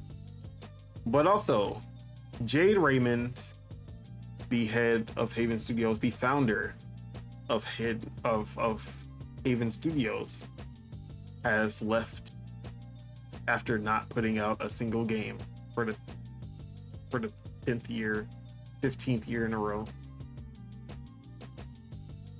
She's scamming people, right? Am I the only one who just thinks that she's just scamming people at this point? It's funny because I feel like she helps like establish something and then she just leaves. Like I think her like role in establishing these things, like maybe these studios, these developers, or the talent, or maybe even like getting the talent in, like maybe that is important, but in a sense, yeah, I could see them. I could see where you're coming from for sure. Like, who does she think she is? She's just the solo initiative, like how the initiative was supposed to be, where they do all the planning and then pass it on to a third party, and then they go to do the inception of another game. Yeah. But yes. I mean, some of her games that she did start on, they didn't even come to fruition, so you can't even give her that for all of the games, at least. Anyways, do you see this as a negative shakeup, or you think the game is still still faring well, or you think it was in a bad state? See, I don't know much on Fair Games. I do know like there has been like internal playtests or something recently, like maybe like a very like exclusive beta test or something like that. Like I know people have played it. I don't know if the recent playtests were positive or negative, but I don't see how her departure really is that big of a deal, considering the fact that she's not really a creative. She is more of like a producer. So I don't know. I don't know how much she had. What happened? Is she more of a producer than a creator? Yeah, she's not really a creative. She's, let me see her Moby Games page, because I'm pretty sure she's just been a producer.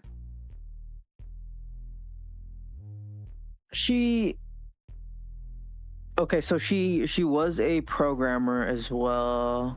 Yeah, she was like she was the one who got Assassin's Creed to where it was. That's why she's like that's why people like call her the creator or the mother of Assassin's Creed or whatever you want to call it. I see. Okay, so her last directorial debut, I guess, was, or her last directorial effort was Far Cry 4. She was the managing director for that game. Ever since, it's just been special thanks. Before that, she was the managing director of Assassin's Creed Unity. But before that, it's just executive producer, special thanks, executive producer, executive producer. She was the executive producer of Assassin's Creed 2. She wasn't a game director or anything. Producer. She was the producer of Metal Gear Solid 4 as well. Yeah, really, she's really just a managing director of 2 games. Other than that, she's special thanks or a producer. All I gotta say is it's funny that Far Cry 4 is the worst Far Cry. That's all I gotta say. Sure. Yeah, see, like, I wouldn't say I'm worried. You know, I could say that now, and then fucking next week, Sony could come out and be like, Fair Games is canceled, and we're shutting down Haven. I don't know, but you know, I'm hopeful for Haven, at least, because, you know, not Ubisoft.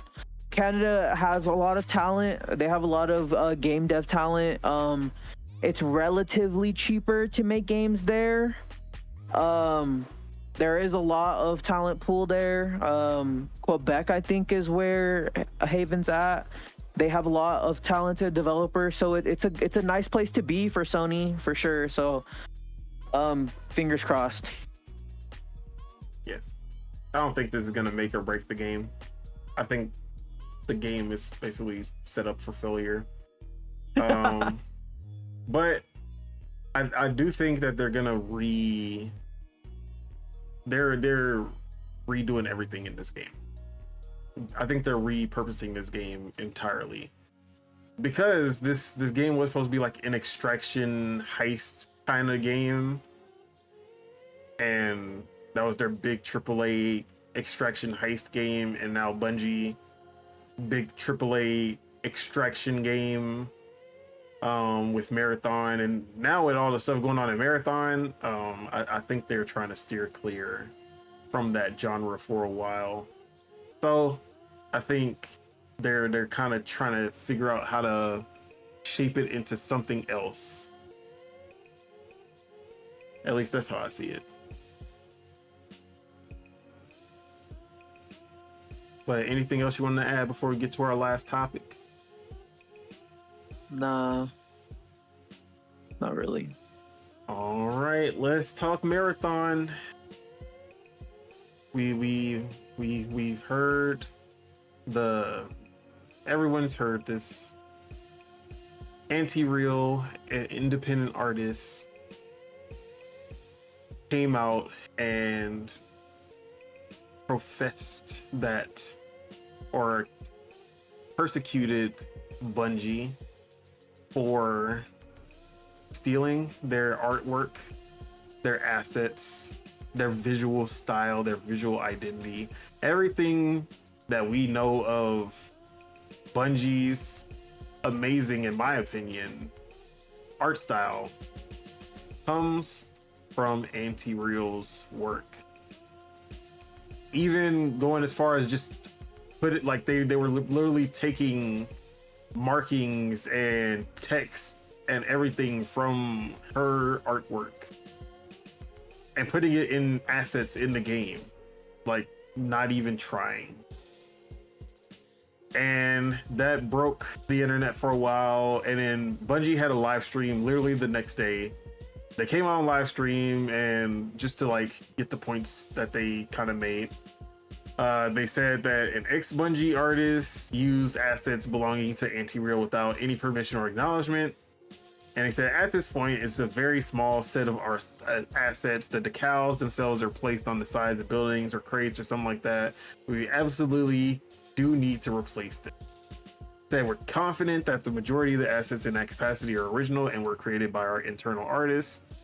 He says Bungie will be reviewing every art asset in the game and are committed to removing anything that is questionably or inappropriately sourced.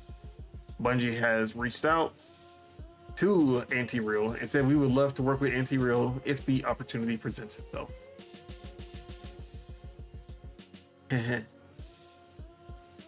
So, how are we feeling about this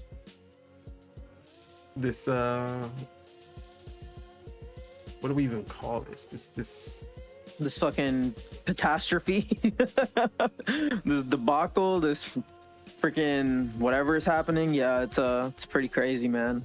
This was actually this was part of my notes in my phone for Dual-Wield, because I've been doing like the notes thing, but I knew we were going to talk about Marathon anyways, but because of all this that's happening, I was all like, fuck it, let me join the Marathon Discord server.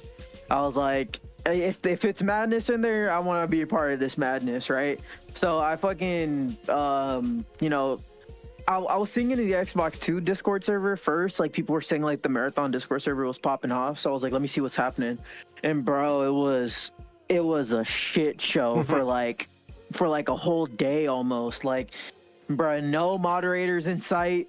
There wasn't even auto mods installed. Like you know how some where it's like if you type in like a curse word or something, like you'll get like a timeout or banner. There wasn't even anything like that installed in place. Like, people were running rampant, like being so vulgar. In a certain point, it was literally just like people saying like people just being like just saying the N-word like in there, like hard R everything. Like it was so weird. Like people were like talking about OnlyFans and shit like that. It was so strange. And then a certain point came where all anyone was talking about was like the plagiarism stuff, where it was like in the Destiny live stream, you probably seen this, at least seen a clip, like in the chats, it was like plagiarism will make me God. Yeah. Like, that's what people were spamming. That's all people were spamming in the Discord server too. It was that, or it was like Marathon died on Reach, or it was like top things to do when playing Marathon, #1 steal, like shit like that. Memes were crazy. Like, there were so many memes of like the art director guy. It was so funny. Like, I was just watching it all happen, and like I was laughing so bad. Like, it was just so funny to me. Like no moderators in sight. Like, the people in the Discord server were like trolling the moderators, saying like they don't even know what to do anymore. Like, it was just crazy, man. It was madness. Like, this is madness. Honestly, I don't know if there's any coming back from this, bro. Like, it's just bad, bro. Like, it's such a bad look. Like I'd be surprised if they had a comeback at this point. Yeah. See, they maybe could have got away with it. Maybe. If this was their first offense. Maybe. But this is not Bungie's first offense. Because in 2021, they took fan art from an artist named Mal E and used it in a trailer without their credit. They used fan art in a cutscene in Destiny 2 from an artist named Julian Failona without compensation, without credit. Then they used fan art and replica designs from Tofu Rabbit or Tofu Bunny for a Destiny 2 Ace of Spades Nerf gun, and then they did not compensate or credit them. And now we have this. That was from 2021 to 2021, 2023, and 2024. So almost every year, there's been some type of Bungie taking someone's art or concepts. And now it's 2025, a year later. So, you know, first time you can, oh yeah, it was an ex-Bungie developer. Like, oh, well, you know, I guess if it was an ex-Bungie developer or it was a contractor, you know, they couldn't really do anything about that, you know. 5 times though, or 4 times, sorry. Come on. Let's be serious for once. So that is the reality of it. If I still don't think if like people aren't like I could have been like I would if it was the first time it happened and he said I was like it was a contractor we didn't know, you know, I would have forgave him. I would have been like, cool, it's all right. Now the rest of the internet, hive mind, all of that, not happening. 4 times, come on. We not letting it slide for the 4th time, bro. Also, this game was already like halfway in the grave before this. This was the nail in the coffin. 100%, this was the nail in the coffin. And I don't even think it's only the nail in the coffin for this game. This might be the nail in the coffin for Bungie. Nail in the coffin for Bungie as well. At least the Bungie that we know. Bungie name will probably stay around, but I mean, we've been calling for Pete Parsons and all the motherfuckers' heads for a while. So, I mean, I'm not gonna be sad about them being gutted. But I can't act like the actual developers, the lower end developers at Bungie don't do good work. Even though I don't play Destiny or Destiny 2, I love their gunplay. I love their designs, their world designs, their level designs. I love what they do. Bungie just isn't for me as a live service type of game with a bunch of paid expansions that I don't want to pay for, especially after they ripped me off with the first version of the game, that 6-hour fucking campaign.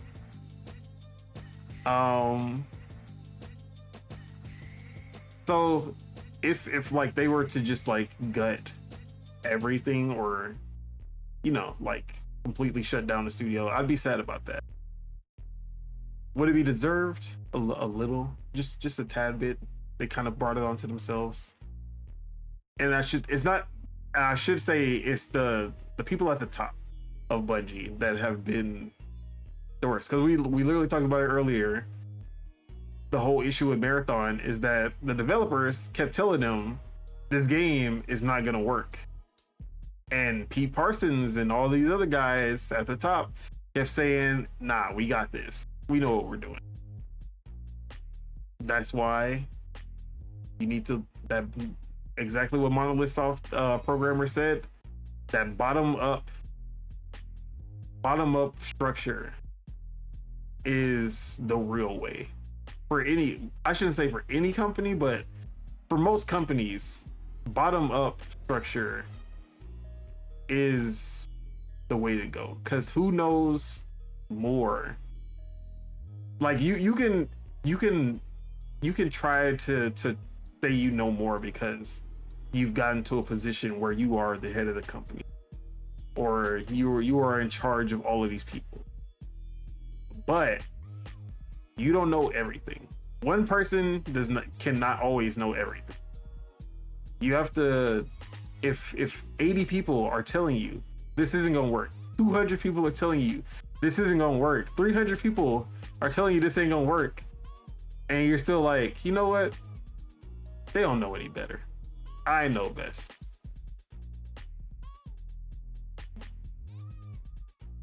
So if Bungie is gone after this, I'm a mourn. I'll be sad because Bungie is that's my history, bro. Halo, like Bungie is the dudes, but at the same time, I'm gonna say you brought this on yourself. At the end of the day. But do you see a future where Marathon? I should ask two. Do you see a future where Marathon is a success? And then two, do you see a future where Marathon fails and Bungie is still alive to tell the tale? See, I don't even know, bro. Honestly, like, because it has to do with like, like, because PlayStation is definitely involved now, right? Yes. And PlayStation's already kind of like spun off a studio from Bungie and like made its own thing. See, I could see them wanting to at least keep the name. Oh yeah. You know? Even though like well Bungie's has done so much to fucking tarnish their own name, I could still see them like wanting to keep it as a brand. It might be a 343 type of situation where it's like you get to a point where it's like, you know what, we need to reset. The leadership from Bungie is gone. We need to make sure people know that we are not that company anymore. Imagine they just they just call like what they're just like it's Studios. not Bungie no more. No, it's not Bungie no more. It's like fuck, what's the opposite of Bungie? Oh, like literally like Ejnub Ejnub Studios or some shit. We're not Bungie anymore. We're just Cord. Yeah. Something like that. But yeah, honestly, I'm like, I don't care. Honestly, like I care in a sense that like the little artist is being like knocked down by big corporation type shit. But honestly, does this affect how I feel about Marathon as a game? Not really. If the game still comes out, if it comes out, I still want to play it. Still am excited about it. I want to explore that world.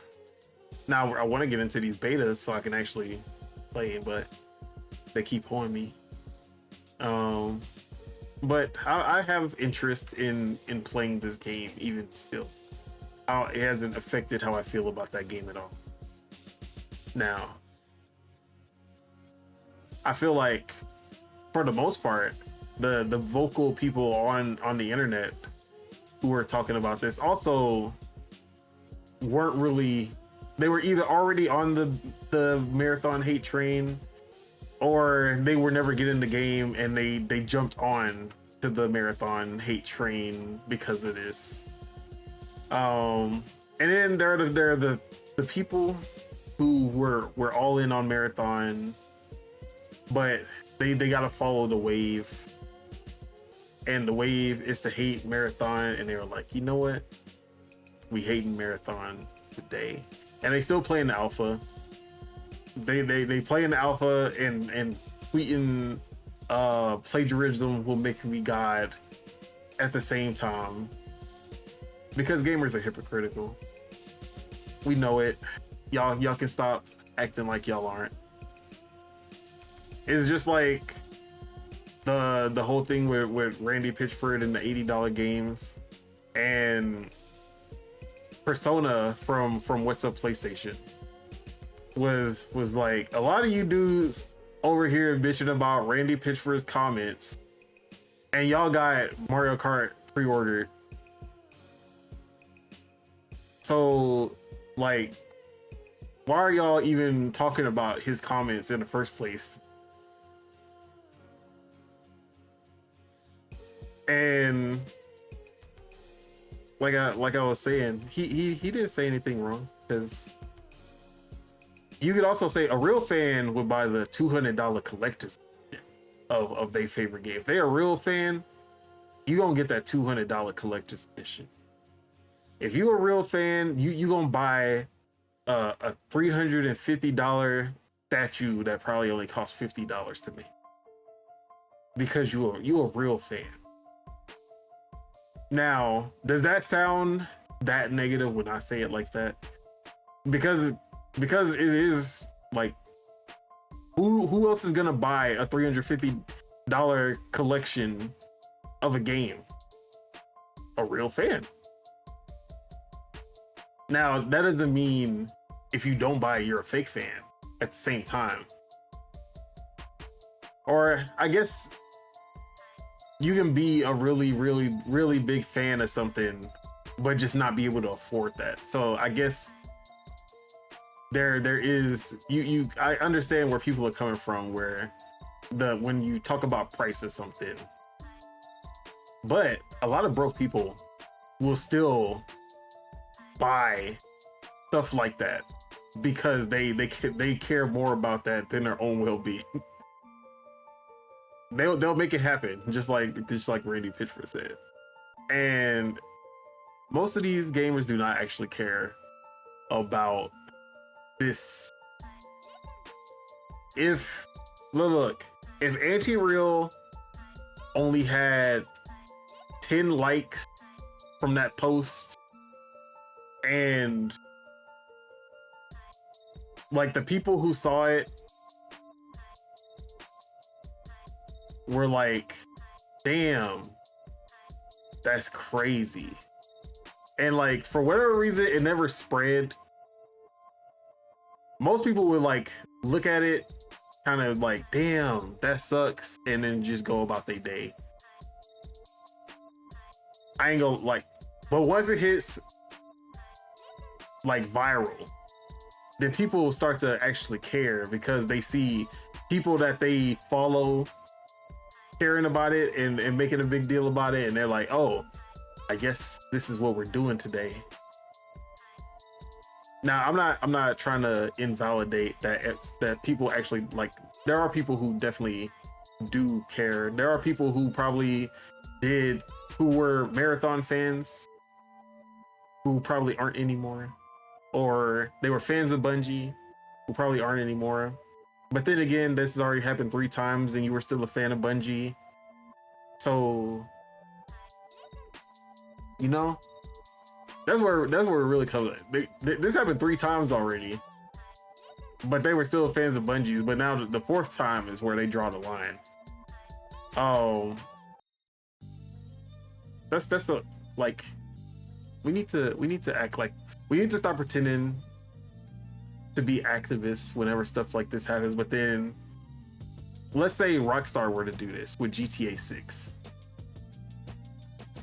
People would definitely bitch about it. People would make the same deal about it. But once GTA 6 come out, those same people are buying the game.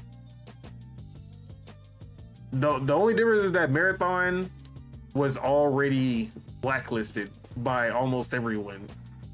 Like, this was already a wash in most people's eyes.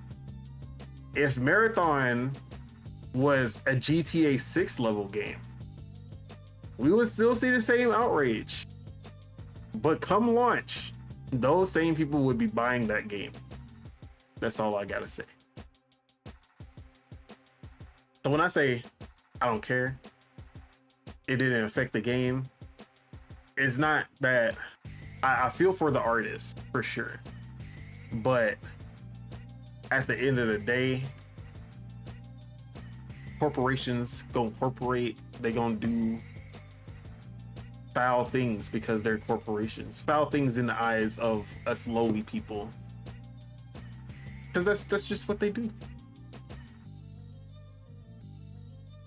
And I've accepted that as a consumer, that if the product is worth consuming, it doesn't really matter what they did to get there. To a certain extent, they're like, obviously, if it's like they child labor or some shit like that, well, never mind. I buy a lot of products that probably had child labor. I just don't know it. And if I was buying it and I found out that there was child labor, I probably wouldn't. I think I'm outing myself. I think I'm saying too much now. I think I'm Randy Pitchfording myself right now. I need to stop. All right, Subeg, you take it away. Bro, what are we even talking about? I don't even know anymore, actually. The whole just games? No, just the morality of people like rallying around like hating this game because of this whole artist situation, when most of them don't actually care. They're just following the movement. Yeah. If Marathon was a game that was like GTA 6 big, like everyone was like, yeah, bro, this is gonna be that game, they would still buy this game. They would talk their shit online. They would say they're boycotting. They spam plagiarism, will make me God, and then they would go buy the game when it comes out. But the only reason that this like Marathon was never on anyone's rate, like, or I should say never on anyone's radar, but it's already like in a bad spot, and a lot of people like it was kind of like looking destined to fail in the first place. So like people are okay just hopping on the bandwagon, and they're like, yeah, I'm not getting this game anymore. You were never getting the game. Stop lying. But just the morality of it, like I don't buy that gamers actually care about any of this stuff. You know, I think some do, but I would say the overall majority probably don't. They just look for an excuse to jump on, like, you know, the hate bandwagon and stuff. So in a sense, yeah, I am inclined to agree with you in that sense. I wouldn't say the outrage is okay. So the outrage is obviously overblown, but in a sense, I do also think that the outrage is warranted, considering, like, you know, we're in uncharted waters with this whole fucking, like, you know, the even like the AI stuff, like, and like what is ours, and what ideas like come from us, and what ideas come from, you know, elsewhere and stuff like that. So Elsewhere AI and blockchain. Wait, that's what it's called, right? Yeah, Elsewhere. The AI game from the Rockstar developer. I thought Elsewhere was the dev that is for, like, spun off from Activision. Oh yeah, you are right. It's called Everywhere. Is that what it's something where everywhere? I don't even Build remember a Rocket that. Boy. Yeah, that I know exactly what game you're talking about. Let me see. Build a Rocket Boy. Stupid name. Hate it. Build a Rocket Boy. Yeah, that's. Yeah, so yeah, it's called Everywhere, and the game within Everywhere is Mind's Eye, which is that GTA like game that's coming out. Yeah. But you know, with all that being said, and, you know, people may feel however they want to feel with this, I kind of do still want to try the game out for myself. Hopefully the game still does get whatever betas or whatever was gonna happen. Yeah, you know, I'm in a sense, you know, it sucks. Like Bungie, like, they absolutely screwed up for this. But in a sense, I'm still kind of rooting for them. I'm not gonna lie. There's not that many games that are extraction shooters. So, you know, for in a sense, I do still kind of want to like see this game play out. So we'll see. Yeah, y'all come for him, not me. I'm just playing. Yeah, come for me. Come for me. But any last words before we wrap up the show? Nah, for like any last words for Bungie? Yeah, for a Marathon Bungie. Any last words for Bungie, man? Just try to get your own art. You know, y'all making PlayStation look real bad out here in these streets. Bro, I ain't gonna lie. The investment that PlayStation put into this game or into Bungie, like, I feel bad for them, bro.